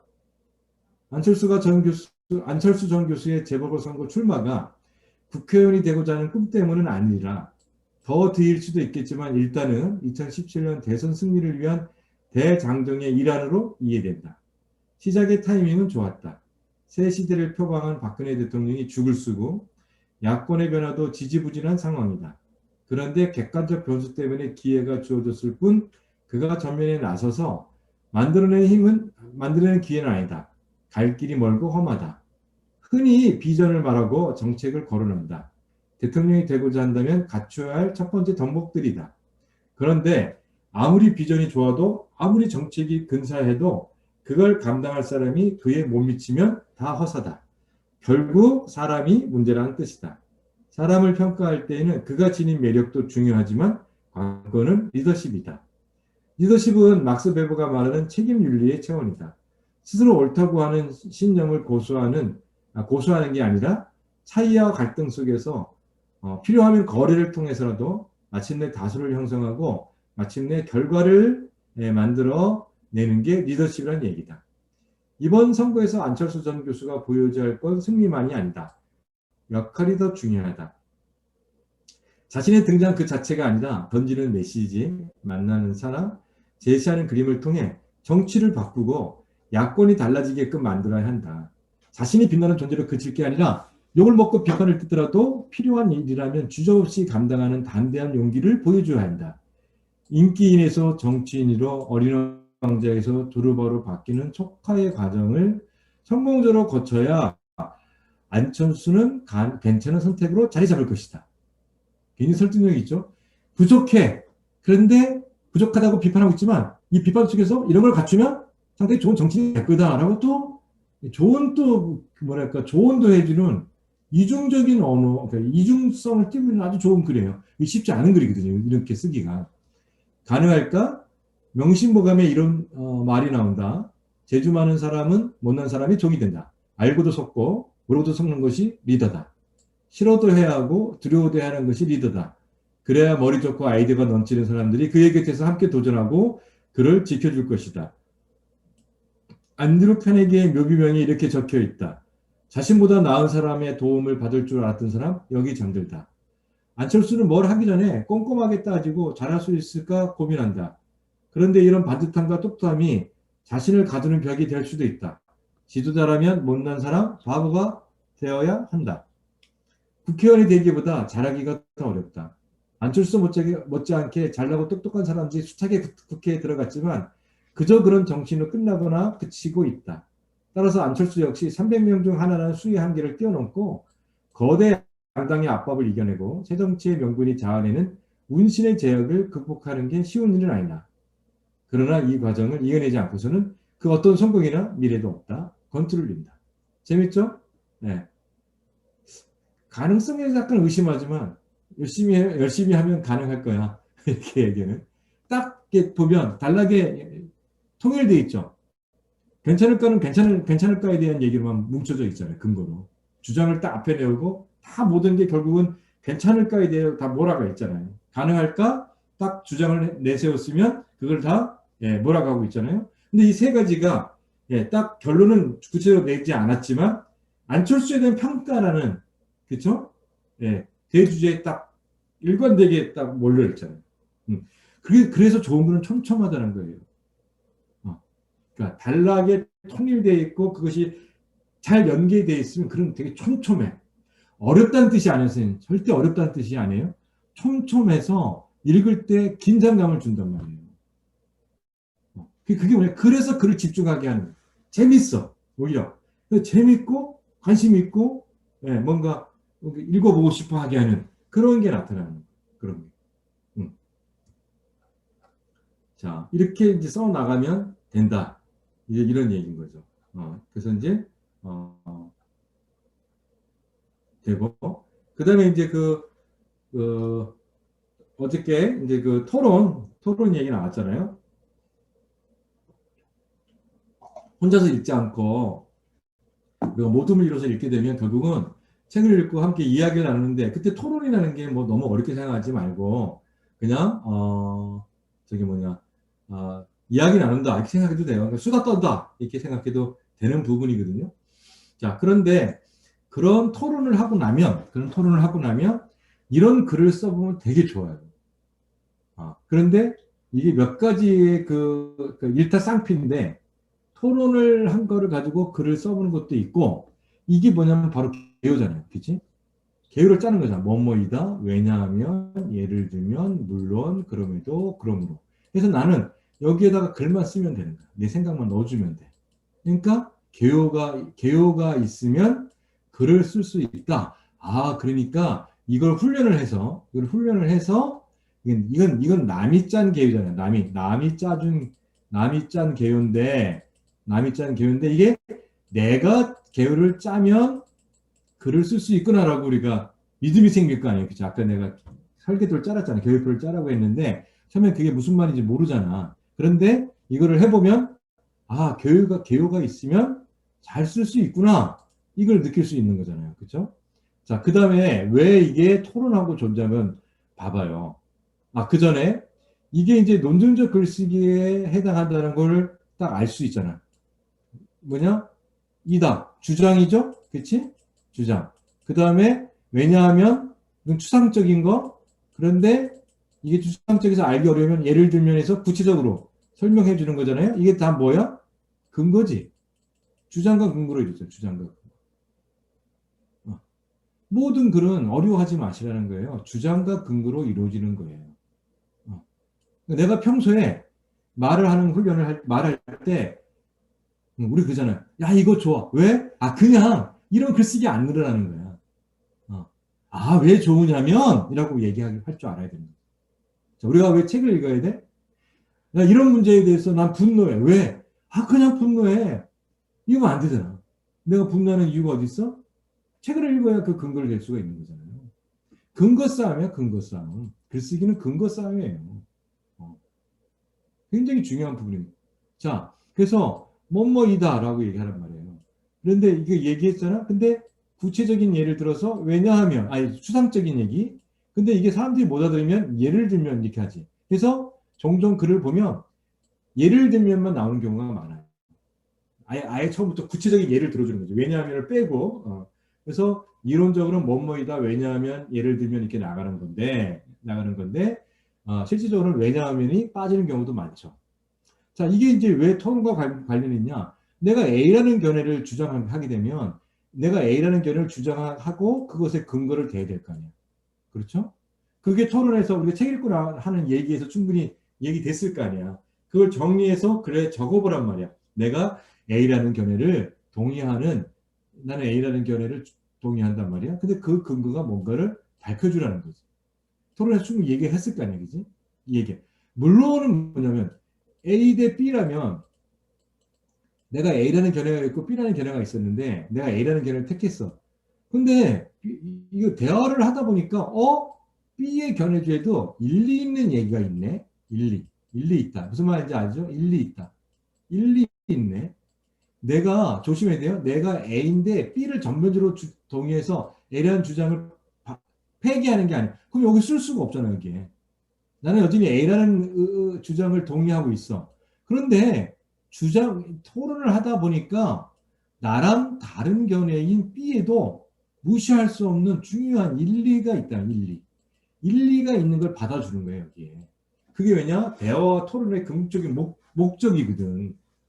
우리가 책을 읽고 함께 얘기하는 것은 내가 생각하는 것만이 이 책에 대한 충실한 해석이 아니고 나랑 다른 삶의 배경, 나랑 다른 난이도의 어떤 그런 지식, 이런 것 때문에 서로 배우는 거거든, 배우는 거야. 근데 배우는 바가 없어? 내가 책을 읽고 A라는 주장을 했는데 B라는 주장을 한 친구한테 배우는 바가 없어? 없을 리가 없어요, 절대. 내가 이 견해를 받아들이지는 않지만, 받아들일 만한 거 있는 거지, 받아들일 만한 거. 그렇죠? 이걸 받아들인단 말이야. 그런데 조심해야 할 건 뭐냐면 내가 A라는 견해를 동의해서 그 근거를 자세히 설명했고 그 다음에 B라는 견해에 일리가 있는 걸 받아들였음에도 내가 여전히 A를 주장할 수 있는 더 강화된 근거를 그럼에 대해서 얘기해 보라는 거지. 강화된 근거. 그렇죠? 그럼으로 해야 됩니다. 그럼. 여기는 아까 뭐뭐에 대해서 얘기한 게 표현을 달리해서 다시 나오겠지. 사실은 일 다시가 되는 일 다시. 이렇게. 무슨 말인지 아시겠죠? 자, 이게 첫 번째는 토론을 하고 나서 쓰기에 너무 좋은 개요다. 이거죠, 그죠? 그래서 반드시 책을 읽고 서로 다른 견해를 품고 있는 사람들이 얘기를 나눴다면 그 얘기의 결과를 그게 토론에도 좋고 대화에도 좋고 수도도 좋으니까 나랑 다른 견해가 있는 사람들과 대화를 나눈 거가 있다면 반드시 이거를 써보라는 거예요. 평소에. 책을 읽고 얘기를 나눠보고 그리고 이 글을 써보는 거지. 이렇게. 자, 그럴 때 개요가 얼마나 중요한 걸 알 수 있잖아. 개요. 이렇게 개요가 짜져 있으면 얼마든지 쓸 수 있다는 경험해보라는 거예요. 그렇지? 그 다음에 중요한 게 토론의 정신이지. 토론의 정신. 토론의 정신. 나랑 다른 견해의 일리를 수용할 줄 아는 민주적인 태도. 우리 사이에 이게 없잖아. 일리 있다. 일리. 예. 이거. 예. 그럼에도 내가 여전히 여기 A인데 여전히 A일 수 있는 A의 강화된 근거. 이렇게. 예. 그래서 결국은 A를 주장하는. 이렇게 됩니다. 재밌죠? 상당히 재밌죠? 자, 그러면 그 글쓰기는 내가 뭔가 이론을 얘기하면 그게 다 실제로 있어요. 우리 주변에 너무너무 많아. 그런 글들이. 네, 그 글을 한번 보겠습니다. 이건 조금 알고 봐야 되는데요. 메타 브랜딩이라는 거는 회사 이름이에요. 회사 이름. 이게 남의 회사 이름 지어주는데요. 이 회사가 굉장히 자랑하는 회사 이름이 자기들이 지어진 회사 이름이 우리은행이에요. 우리은행. 이게 뭘 이렇게 대단하지? 지금은 별거 아닌데 그 당시에는 한글로 쓰고 뭐 그런 게 대단히 그 신기했나 봐요. 이건 뭐 전국의 모든 이 은행이 다, 우리 은행이 해당 은행이 다 간판을 바꾸는 거잖아요. 하여튼 간에 굉장히 성공적인 네이밍이죠. 회사 이름 정해지는 회사예요. 독서 경영은 그러니까 교양적 독서가 아니에요. 독서 경영은 교양적 의미의 독서가 아니고 독서가 경영에 이바지 해줘야 돼. 아이디어도 좋고, 뭐 신제품을 개발하는 데도 좋고, 마케팅 전략에도 좋고, 책을 읽으면 반드시 경영에 도움이 돼야 돼. 그래서 회사들이 많이 했던 거예요. 회사에서 직원들 책을 읽히는데 그 책을 읽힌 이유가 그래 회사 일하고 얼마나 네 영혼이 바닥을 치니 그러니까 우리가 너의 영혼을 풍족하게 해줄게 책 열심히 읽고 너의 정서를 함양하고 그렇게 뭐 좀 세상이 어떻게 변할지 미래를 좀 전망해봐 이런 뜻으로 그 책을 읽힌 게 아니라 야 책 읽어서 당장 우리가 회사 발전시킬 수 있는 거 뽑아내 그래서 막 책도 사주고 뭐 저자 초청도 하고 막 그렇게 되면 책을 읽은 사람들이 막 이제 이걸 바탕으로 해서 우리 회사에 어떤 도면의 아이디어 막 내고 막 이러는 거 있죠. 사실 좀 되게 힘들지 사실은. 교육이야 교육 사실은. 예. 회사에서 하는 직원 교육의 양식으로 독서경영을 한 적이 있어요. 자 봐요. 그때 이제 메타브랜딩이라는 회사가 독서경영을 굉장히 잘했단 말이에요. 그 얘기가 나오는 거예요. 이것도 이제 옛날 얘기인데 자 메타브랜딩의 독서경영은 한국적 독서경영의 가능성을 보여준다는 점에서 의미가 크다라고 주장을 한 거지, 그지? 예. 그러니까 이 얘기가 메타브랜딩은 독서경영을 잘한다 이거잖아요, 그죠? 그 다음은 왜냐하면이다. 왜 잘하냐고. 그 근거를 대야 되잖아. 그러니까 뻔해요. 이 밑에는 다, 예, 그 근거가 나올 거야. 봐. 독서와 독서 지식을 바로 업무에 활용하고 업무 능력을 향상시켜간다는 점에서 경영을 위한 독서라는 방향이 제대로 설정되어 있다. 예, 이거죠. 독서경영은 이거였잖아요, 그지? 독서 업무, 경영을 접목하는 것은 따로 독서와 독서경영을 구분하는 가장 중요한 기준이다. 하나만 있는 게 아니라 두 번째가 나와. 회사 전체 구성원이 참여하는 전사적 독서 조직을 구축한 점이나 개인의 지식을 개인의 지식을 조직의 지식을 끌어내기 위해서 수요 스타디라는 토론회와 각종 이벤트를 활용한 점도 주목할 만한 거예요. 굉장히 잘한 거예요. 그죠? 자, 거기에 또 있어. 네 번째. 토론 이후 독서 지식을 인터넷에 축적하고 관리 공유하는 등 지식을 자산하는 방법도 안정돼 있어. 특히 또 있어. 특히 내부 구성원 간의 공유 수준을 넘어서 온라인과 오프라인을 통해 독서 지식을 공개하여 지식의 나눔을 실천하고 있는 점은 높이 평가할 부분이다. 메타브랜딩은 독서 경영을 잘한다. 왜 이런 말을 하냐? 그 근거가 뭐냐? 하나, 둘, 셋, 넷, 다섯 이렇게 얘기했어요. 왜냐하면 또는 예를 들면 다 설명을 한 거야 실제로 그렇죠? 자 물론이 나오잖아. 물론. 자 내가 메타브랜딩에서 독서 경영을 잘한다라고 주장하면 다른 사람들이 비판도 하잖아요. 야 말이 되냐 그 회사가 뭘 이렇게 잘 왜 그래 물어보면 대화를 하면 그러잖아. 메타브랜딩은 작은 회사잖아. 그러겠죠. 회사 이름 주는 회사는 몇 명이나 되겠어. 작은 회사는 얼마나 할 수 있잖아. 근데 그럼 이게 LG나 삼성에서도 할 수 있냐? 이렇게 물어볼 수 있는 거잖아요. 이야기가, 그죠?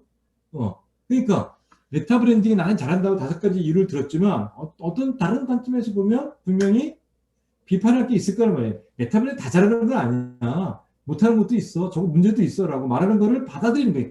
그 말하는 걸 다 받아들이는 게 아니라, 일리 있는 거.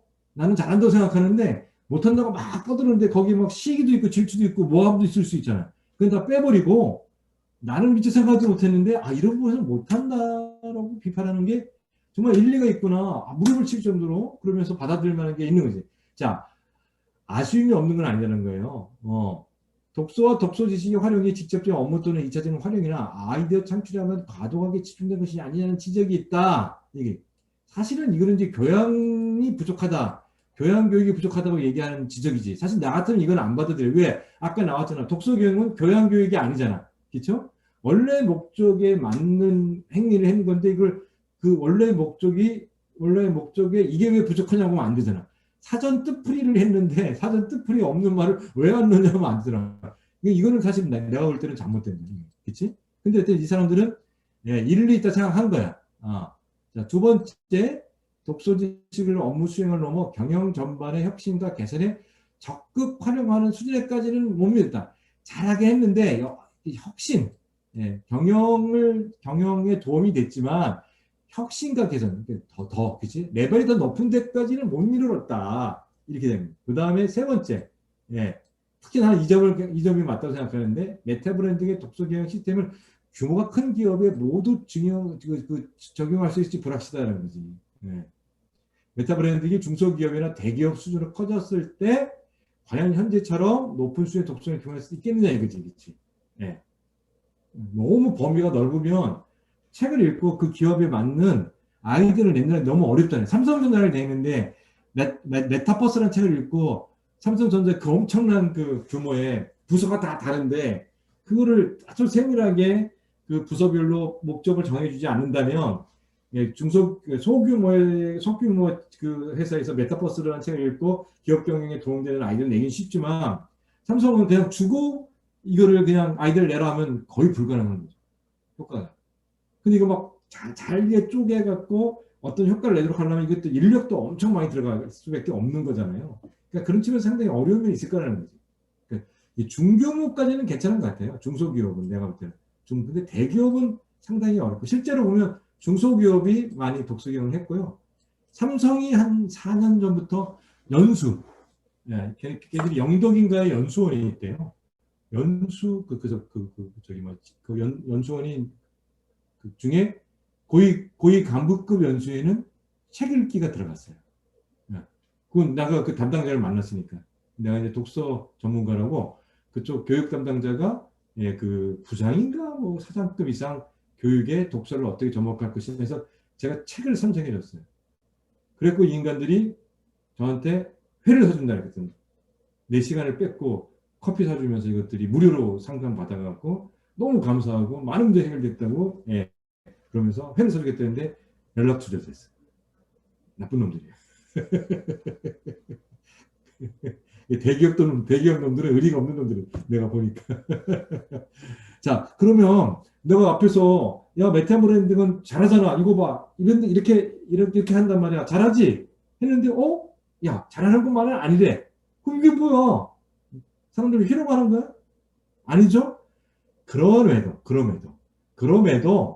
이런 단점도 있지만 그럼에도 이런 장점이 있으니까 내가 볼 때 친구도 잘한다.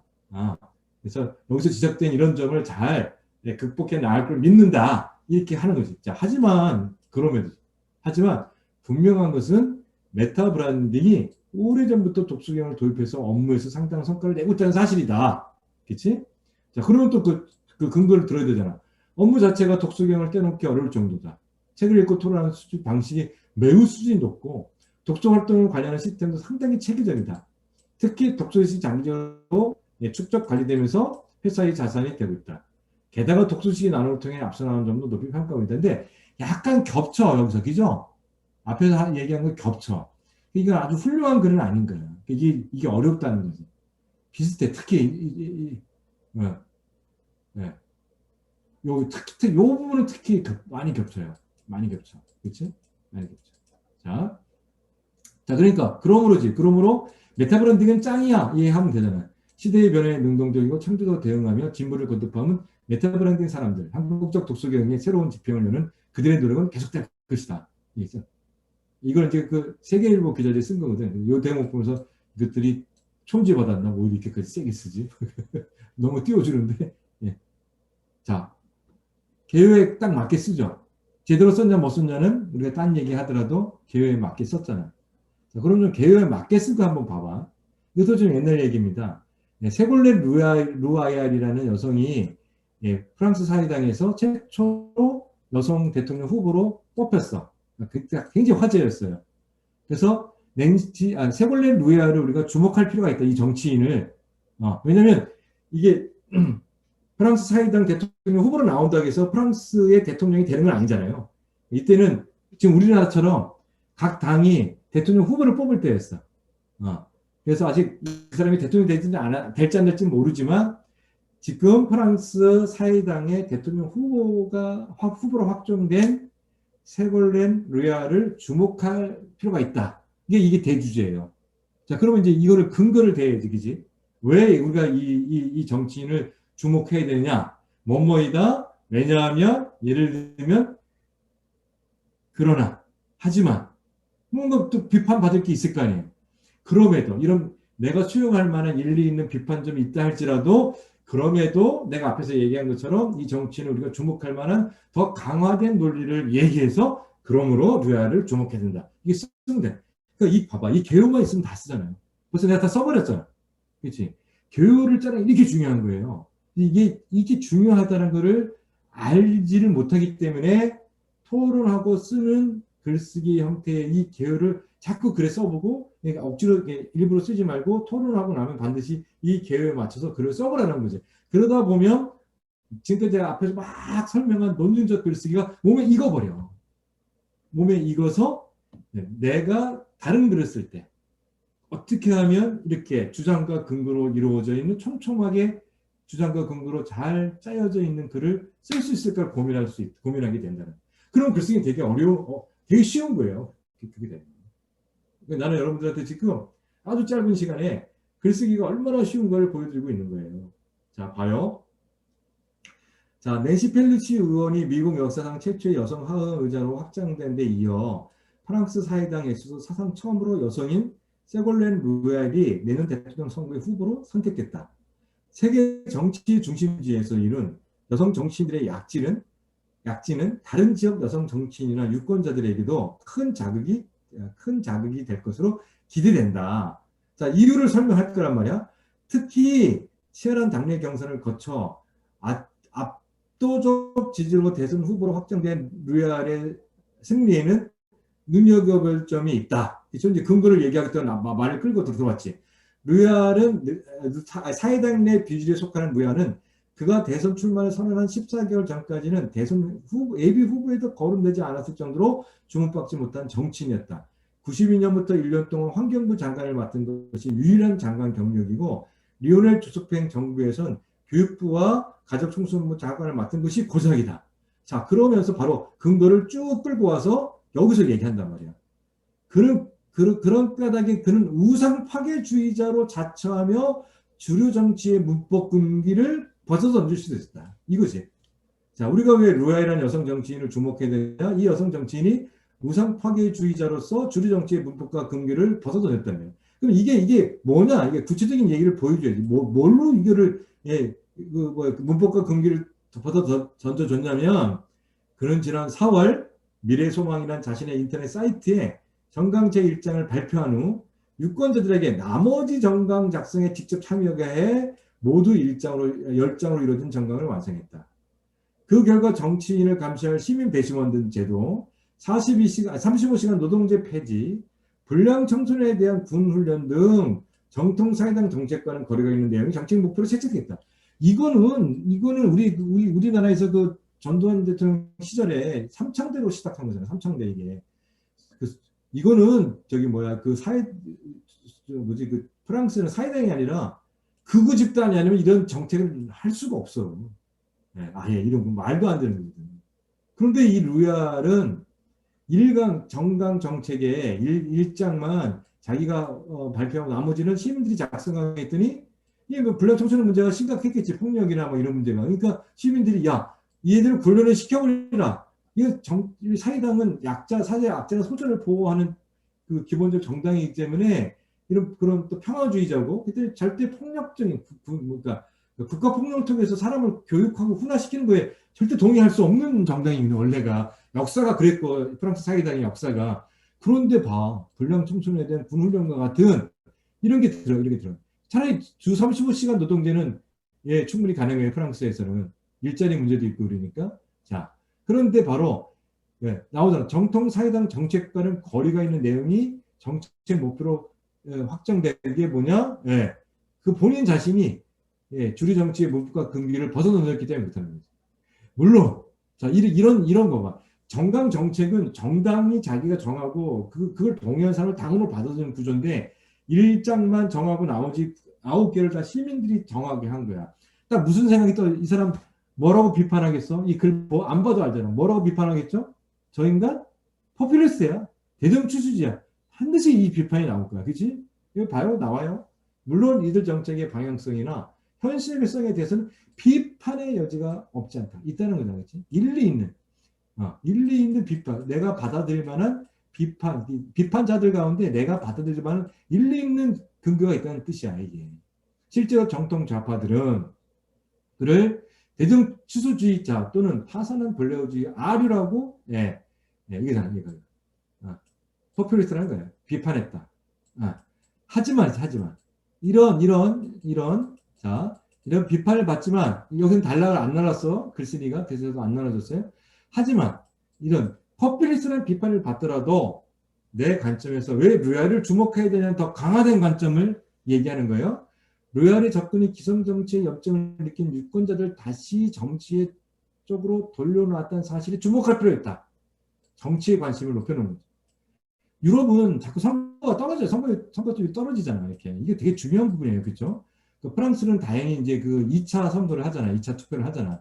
그래서 국민 투표율의 50%를 넘기는 하지만 그러나 전체 투표율이 얼마가 되냐 중요해서 사실은 이게 50% 이상을 넘어야 되고 내가 그 감정적으로 한 80% 정도는 넘어야 이게 대표성을 떼요. 그치? 왜냐면 세들이 80%를 넘거든. 그러니까 대체로 보면 투표율이 80%를 넘고 80% 내에서 50%를 넘은 사람이 권력을 차지하는 게 가장 대표성이 있는데 유럽은 자꾸 정치에 관심이 없어서 투표율이 떨어지니까 그러면 뭐 누가 대통령이 되냐가 중요한 게 아니라 누가 되더라도 대표성이 없어지는 거야. 그러면 이게 리더십이 발휘가 안 되고 국가를 이끌어나가는데 되게 어려움이 많잖아요. 그러니까 대단히 중요한 부분이지. 그러니까 루얄은 그런 개성 정치의 근기와 문법을 어겼게 주목해야 되는데 포퓰리스트는 비판을 받아. 그럼에도 이 사람을 내가 개성적이 주목하자고 말할 수 있는 더 강화된 근거는 뭐냐? 봐라. 루얄 때문에 바로 앞에서 얘기한 것 때문에 프랑스 시민들이 정치에 관심을 갖지 않느냐. 자, 그러면서 이번 예비선거에서 전체 투표자의 3분의 1에 해당 7만여 명이 새로 등록한 당원들이고 이 사회당 내부에서 뽑았으니까 7만 명. 지금 국힘당이 그 이준석 때문에 청년들이 엄청나게 가입했다고 해서 되게 굉장히 재밌는 일이 많이 벌어졌잖아요. 이번 대선 과정에서. 그것처럼 이 사람 때문에 이 세골렌 루얄이라는 여성 정치인 때문에 무려 7만 명이나 등록했다는 거예요.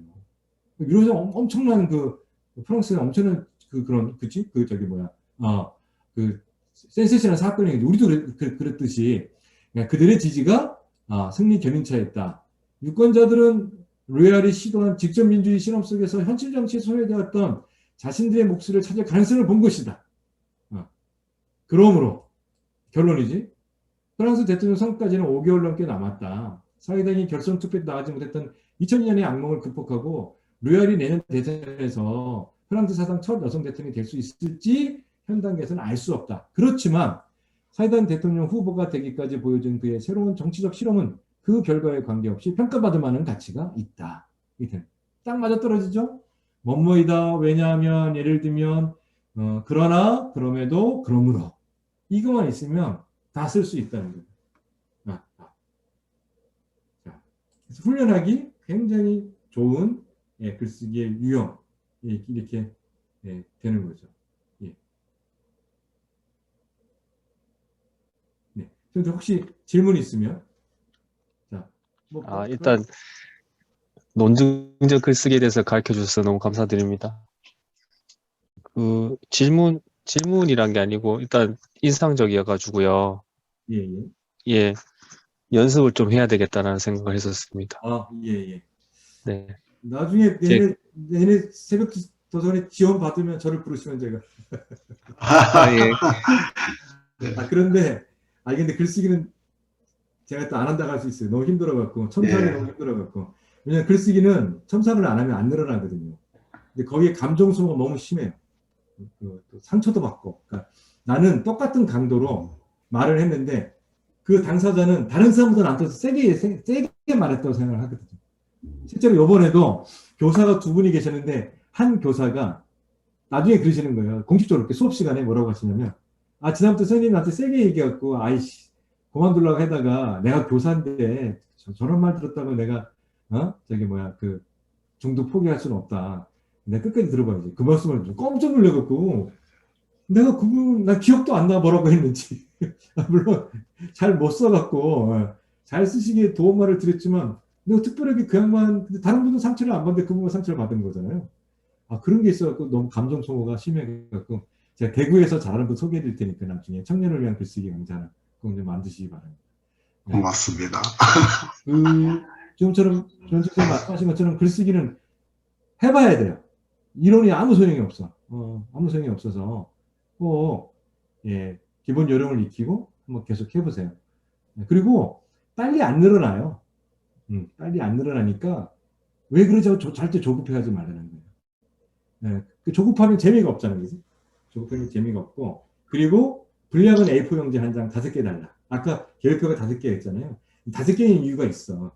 있는데 여기서는 생략하고 일단 A4 용지 5개 달라니까 200자 원고지로 환산하면 8.5일 정도 나오게. 그러니까 아래하면 10포인트에 행간 180이면 돼요. 그래서 5개 달라고 해보세요. 그러면 자꾸 훈련해보면 아까 그 계획에 맞게 써보고 잘 되면 이제 저기 뭐지 저거로 나중에는 자기가 계획을 짜서 쓰면 되는 거예요. 그러니까 근근 내가 계획을 짜야 되는 거지. 모든 글을 저렇게 쓸 수는 없어요. 그러니까 나중에 새벽 도서관에서 강의하면 다들 모여서 들어보세요. 근데 쉽지 않아요.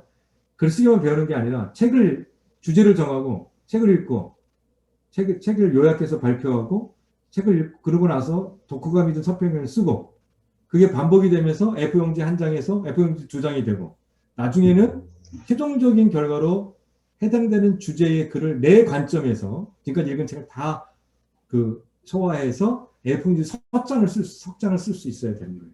내가 조금 있다가 아까 여러분 또래 청년이 쓴 글을 보여드릴게요. 어떻게 글을 쓰게 되는 능력주의에 관련된 글인데 어떻게 쓰게 되는지 자꾸 하면 이렇게 늘어난다는 거예요. 그러니까 이게 대단히 그래서 관장님 짧게 하면 안 되고요. 예. 최소 15주에서 20주. 저는 25주였는데 힘들었어요. 근데 그런 효과가 나타나긴 했지만 실질적으로 25주는 청년들은 힘들 거예요. 예. 대학 강의가 15주거든요. 대학 강의가. 그러니까 15주나 20주.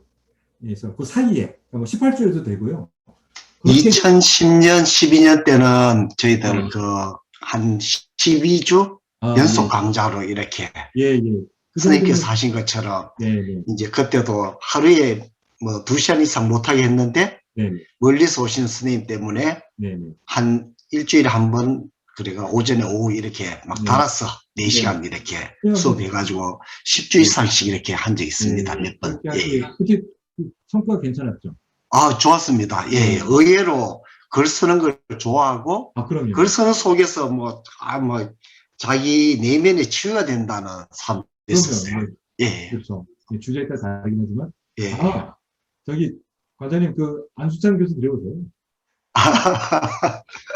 새벽도서 방학 때.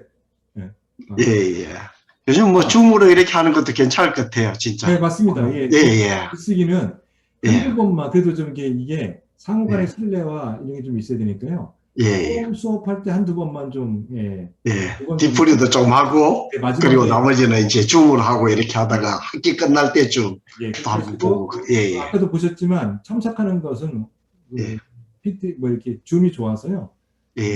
저는 지금 이 마우스로만 할 수밖에 모르는데 또 잘하시는 분들은 연결해서 펜으로 하시더라고요. 스타일레스 펜 사용하시면 되겠네요. 그죠? 저는 그게 뭔지 몰라갖고 이렇게 하셔갖고 잘하시더라고요. 그렇게 되고 서평과 독후감의 구교원 선생님께서 서평과 독후감의 차이를 물으셨는데 서평은 논리적 근거를 들어서 그 책을 평가하는 거예요. 그러니까 평가는 긍정적 평가, 비판적 평가 다 포함될 수 있습니다. 아예 비판적 평가도 할 수 있습니다. 논쟁적 서평이 되겠죠. 독후감이라는 것은 조금 더 개인적인 관점이 더 강화된 거예요. 주관적 관점이. 좀 다르게 표현하면 꼭 그렇다고 볼 수는 없지만 독후감은 1인칭으로 쓰시면 그게 뭔지 알 수가 있고 서평은 3인칭 관점에서 쓰셔야 된다 이렇게 보시면 됩니다. 그래서 처음에는 독후감부터 시작하시는 게 좋아요. 그리고 나서 서평을 쓰시고 서평이라면 평가하면 반드시 비판해야 된다고 부담 가지시는데 그러지 마시고 일반인이 전문가가 쓴 책을 비판하기 어려워요. 이 평가에 긍정적 평가만 있으면 된다고 생각하세요. 그래야 쓰기가 쉬우시니까. 그래서 왜 좋은지를 논리적으로 표현해 보십시오. 그 다음에 우리 황정현 선생님이 논쟁적이 하는데 논쟁적이 아니라 논증적. 그러니까 주장과 근거로 이루어진 논증적 글쓰기라고 얘기한 거고요. 글쓰기에는 논증적 글쓰기, 문학적 글쓰기, 그리고 실용적 글쓰기가 있습니다. 문학적 글쓰기는 시나 소설을 말하고 논증적 글쓰기는 일반 산문 전체를 얘기하고 실용 글쓰기는 보고서나 평가서 이런 것들, 서류 작성하는 걸 뜻해요. 그래서 조금 더 오늘 강의 내용을 직접 알고 싶으시면 제가 쓴 책인데 아마 그 세보토선에 있을 거예요. 책 읽기부터 시작하는 글쓰기 수업 이런 제 책이 있으니까 그 앞부분은 독서론이고 2부가 지금 오늘 강의한 내용이에요. 그걸 보시면 되고 그 다음에 이 방법이 산문 모두에 관통한다 그랬잖아요. 그래서 소설도 쓸 수 있다고 얘기하는 사람이 있어요. 그게 바로 스티븐 킹이에요. 스티븐 킹. 스티븐 킹이 쓴 책에 유혹하는 글쓰기라는 책이 있습니다. 엄청 재밌습니다. 저랑 같아요. 이 방법으로 논증적 글쓰기의 방법으로 단락 중심의 글쓰기의 방법으로 소설도 썼다 이렇게 얘기하고 있는데 그래서 자서전적으로 써갖고 되게 재밌어요. 그러니까 글쓰기 책을 많이 볼 필요 없어요. 기본 많이 보실 필요 없고 제 책하고 그 유혹하는 글쓰기 정도 도서관에 가서 보시면 충분히 이해되실 겁니다. 본인의 허락을 받지는 않았지만 26살짜리 청년들이시니까 잘 보이나요? 예, 잘 보입니다. 예. 청년이 쓴 글을 보겠습니다. 이 불찰, 우리가 그건 내 불찰이야 할 때 불찰, 성찰하지 않았어의 불찰, 이중적 의미를 띈 거예요. 말장난을 했습니다. 고교 시절, 이게 이제 능력주의를 비판한 글이에요. 고교 시절 야간 자율학습 시간에 펼친 상상의 주제 중 하나는 성적이 사라진 세상이었다. 모두가 시험지를 찍고 교무 밖으로 뛰쳐나가는 장면을 떠올리곤 했다. 학년이 올라갈수록 더해지는 압박감만큼 상상의 크기 역시 커졌다. 시험지를 찍던 학생단체가 언론 앞에서 대학 입시 거부 선언을 외치는 상상까지 이어졌다. 거기에 나름의 근거가 있었다. 혹독한 수험생활은 같은 시기 모든 수험생이 짊어져야 했으나 그중 압도적 다수는 입시에 실패한다는 사실이었다. 성공한 입시의 정원은 정해져 있었다. 모두가 만점을 받는 기적이 일어난다고 해도 반드시 석차를 나누고 탈락구시를 만들어야 하는 규칙의 게임이었다. 이른바 탑10이라는 대학에 입학하지 못하면 사실상 낙오와 다름없는 의자놀이였다. 나와 같은 환경에서 자란 2030 세대는 이제 불평등과 공정을 논한다. 적지 않은 대학생이 학점의 상대평가 결과가 공정하지 않다며 학력 게시판과 대학생 커뮤니티 에브리타임에서 우라통을 터뜨리고 남성 상당수는 군복무로 역차별을 받는다며 여성 역시 군복무를 짊어지러 외친다. 분노와 역정 속엔 불평등과 공정이라는 단어가 빠지지 않지만 그 의미는 보편정의 또는 민주가치와 사뭇 다른 맥락으로 쓰인다. 사회 전반에 미칠 영향력과 공동체의 존립 여부를 고려하는 대신 개인과 특정 집단의 손익계산만을 고려한다. 상대평가가 공정하지 않으니 절대평가로 전환하자는 주장은 찾아보기 없다. 징병제를 모병제로 전환하자는 주장은 적다. 대신 저 사람 점수를 내리고 내 점수를 높여라. 나를 징병하면 저 사람도 징병하라는 물귀신 작전이 판친다. 나만 아니면 된다는 심보가 합리성의 탈을 쓴다. 바야흐로 불찰의 시대다. 여기서 말하는 불찰, 성찰하지 않으면 문제의 원인을 깊이 들여다보고 대안을 진지하게 모색하지 않는 대신 즉각적인 대증요법을 택함을 의미한다. 앉을 사람 비에 턱없이 적은 의자의 수를 늘리는 고민 대신 누가 앉을 자격이 있는지 가리자고 한다. 의자를 늘릴 수 없다면 방석이라도 준비해 바닥에 앉도록 할 수는 없는지 검토하지 않는다. 그저 의자에 앉을 만한 각자의 근거와 배경을 두고 열변을 토할 뿐이다. 능력주의는 그렇게 호명되었다.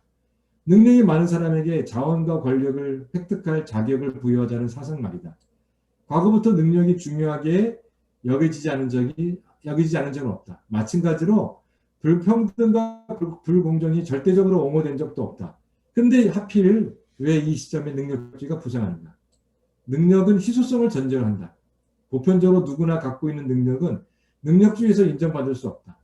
타인과 뚜렷이 구별되는 능력이거나 특정한 절차를 통해 선별된 능력이어야 한다. 전제는 내치는 게 영재의 능력 발휘를, 후자는 시험을 통한 능력 증명을 예로 들 수 있다.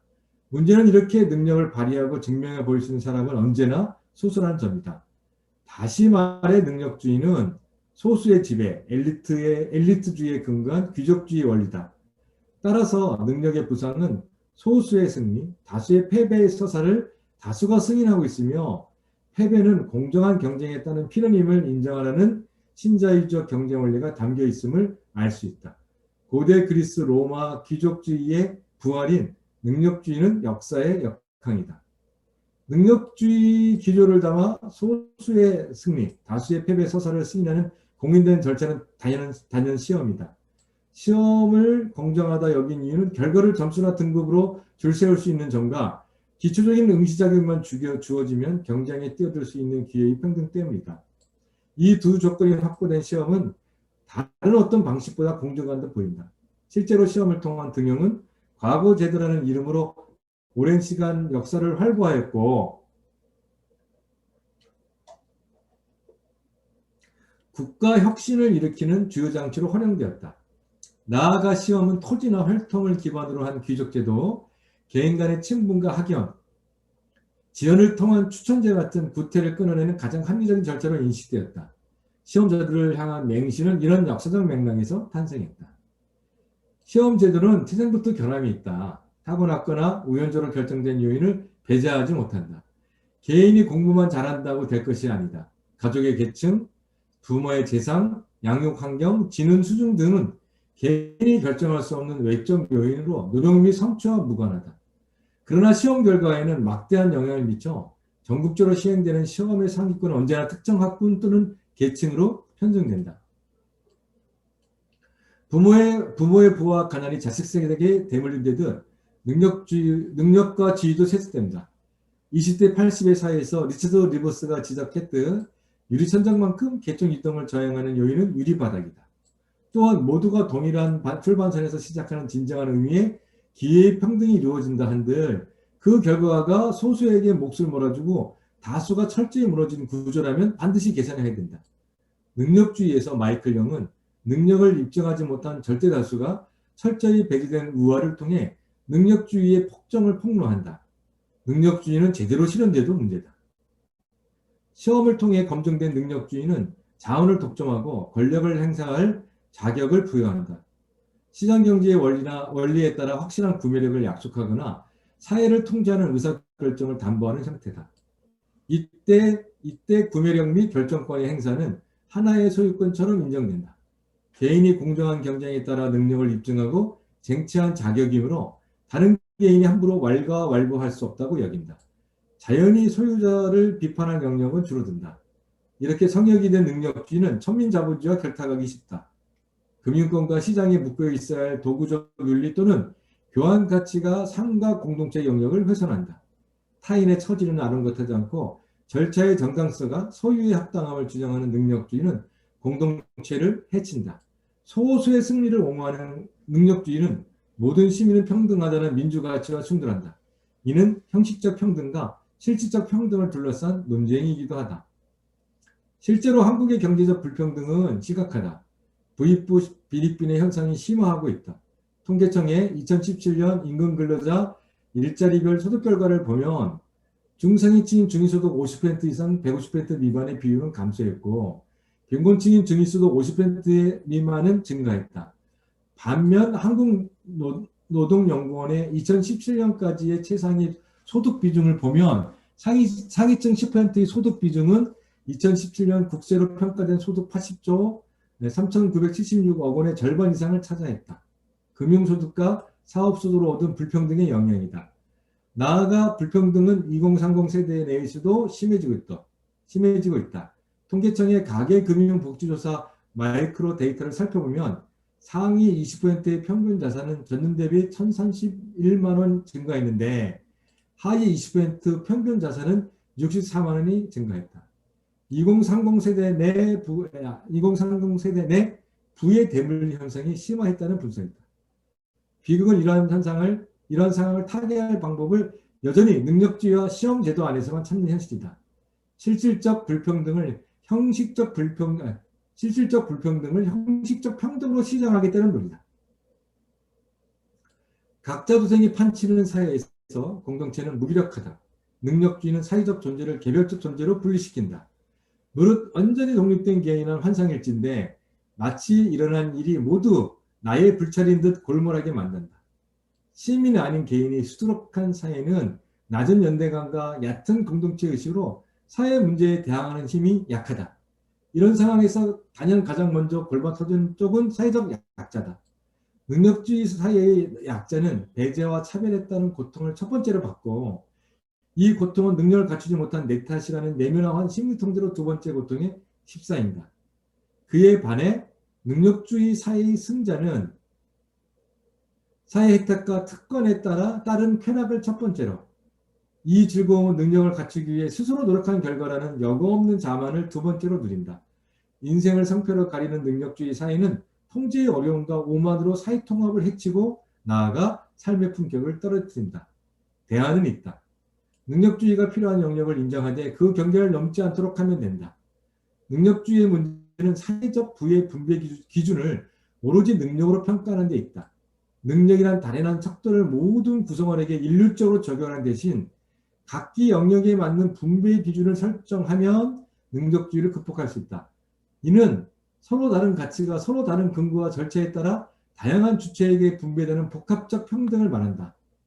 정치학자 마이클 왈저가 주장한 이 개념은 사회 곳곳에 존재하는 각각의 구성원이 생산한 다채로운 가치를 재조명하려는 노력이기도 하다. 시험을 통한 능력 증명이 아니더라도 투여된 노동과 생산된 가치, 타인을 향한 헌신이 경력과 성과로 인정되도록 말이다. 가사노동과 돌봄노동의 경우 명백한 노력과 기회에도 불구하고 긴 시간 주요 경제 지표에서 배제된 역사가 있다. 이를 수면 위로 끌어올려 가시화하는 작업은 사람을 단일한 가치척도로 재단하는 능력주의 사회를 해체할 실마리가 될 수 있다. 복합적 평등을 추구하는 과정은 성찰이다. 그가 능력 검증과 생존을 위해 몰두하던 돋보기를 내려놓고 주위를 살피는 시간이다. 내버려 두고 등한시한 삶의 요소를 다시 점검하고 잃어버린 공동체의 가치와 담론을 일으켜 세우는 복구이자 회복이다. 헌법 제10조는 모든 국민은 인간으로서의 전원과 가치를 가지며 행복을 추구할 권리를 가진다고 명시한다. 여기에 자신의 가치를 증명하여 자격을 얻으라는 의무는 없다. 개인의 존엄과 권리는 평가 검증의 대상이 아니다. 능력으로 거래되는 물건도 아니다. 기본적인 민주주의 성립 요건일 뿐이다. 능력주의의 질주로는 사회를 건강하게 유지할 수 없다. 롤스가 정의론에서 언급한 다음의 문장은 우리가 성찰 끝에 궁극적으로 지향할 것을 정확히 가르친다. 실제로 존재하는 방식은 마땅히 존재하는 방식을 결정하지 않는다. 능력은 존재에 앞설 수 없다. 잘 썼죠? 예. 26살짜리가 쓴 글입니다. 여기에 인용된 책들이 다 함께 읽었던 책들입니다. 이렇게 책을 읽고, 그러니까 우리 시대 지적화도 또 바뀔 수도 있고 여러 가지가 있지만, 함께 고민하고, 책을 읽고, 토론하고, 글을 써나가고 해서, 예, 현상을 분석하고, 문제점이 무엇인가를 드러내고, 대안까지 제시하잖아요. 네, 이렇게 됩니다. 그러니까, 그냥 우리가 글을 쓰는 것보다는 이렇게 주제를 정하고 함께 모여서 여럿이 읽고 토론하고 글을 써가면 훨씬 더 성장이 빠르다는 거예요. 그래서 여러분들 올해는 이제 세법도서관과 함께 우리 청년들이 경북 청년들이 읽기에 관련된 여러 가지 그런 경험을 하신다면 내년에는 세법도서관과 함께 그 출신 또 유명한 교수가 있으니까 그분을 모시고 쓰기의 경험을 통해서 책을 읽는다는 것이 의미의 수용자 되기 위해서가 아니라 의미의 창조자가 되기 위해서다. 나는 읽는 사람이 아니라 쓰는 사람이다. 쓰는 사람이 됐기 때문에 읽는 사람이 됐다. 이것을 좀 경험해 보셔서 지속적으로 읽고 계속해서 글을 쓰는 그런 청년을 좀 거듭나셨으면 좋겠습니다. 그래서 제가 가능하다. 여러분 또래가 선생님 이것 좀 어떤 교수가 썼다도 믿을만 하지 않으세요? 어떤 교수가 긴 장문의 칼럼을 썼다. 제가 이름 어느 아무개 교수라고 딱 바꿔서 읽어줬으면 속았을 수도 있어요. 그렇지? 굉장히 잘 쓴 글입니다. 가능합니다.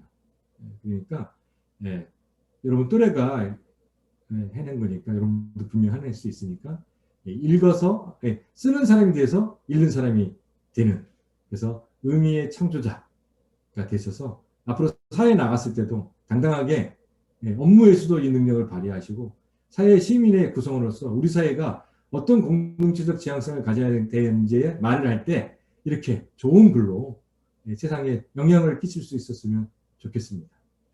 그러면 제 강의 다 마치도록 하고요. 늘 건강하시고 또 내년에도 계속 이 사업이 이어지기를 간절히 소망하면서 저는 물러가겠습니다. 감사합니다. 고맙습니다. 감사합니다.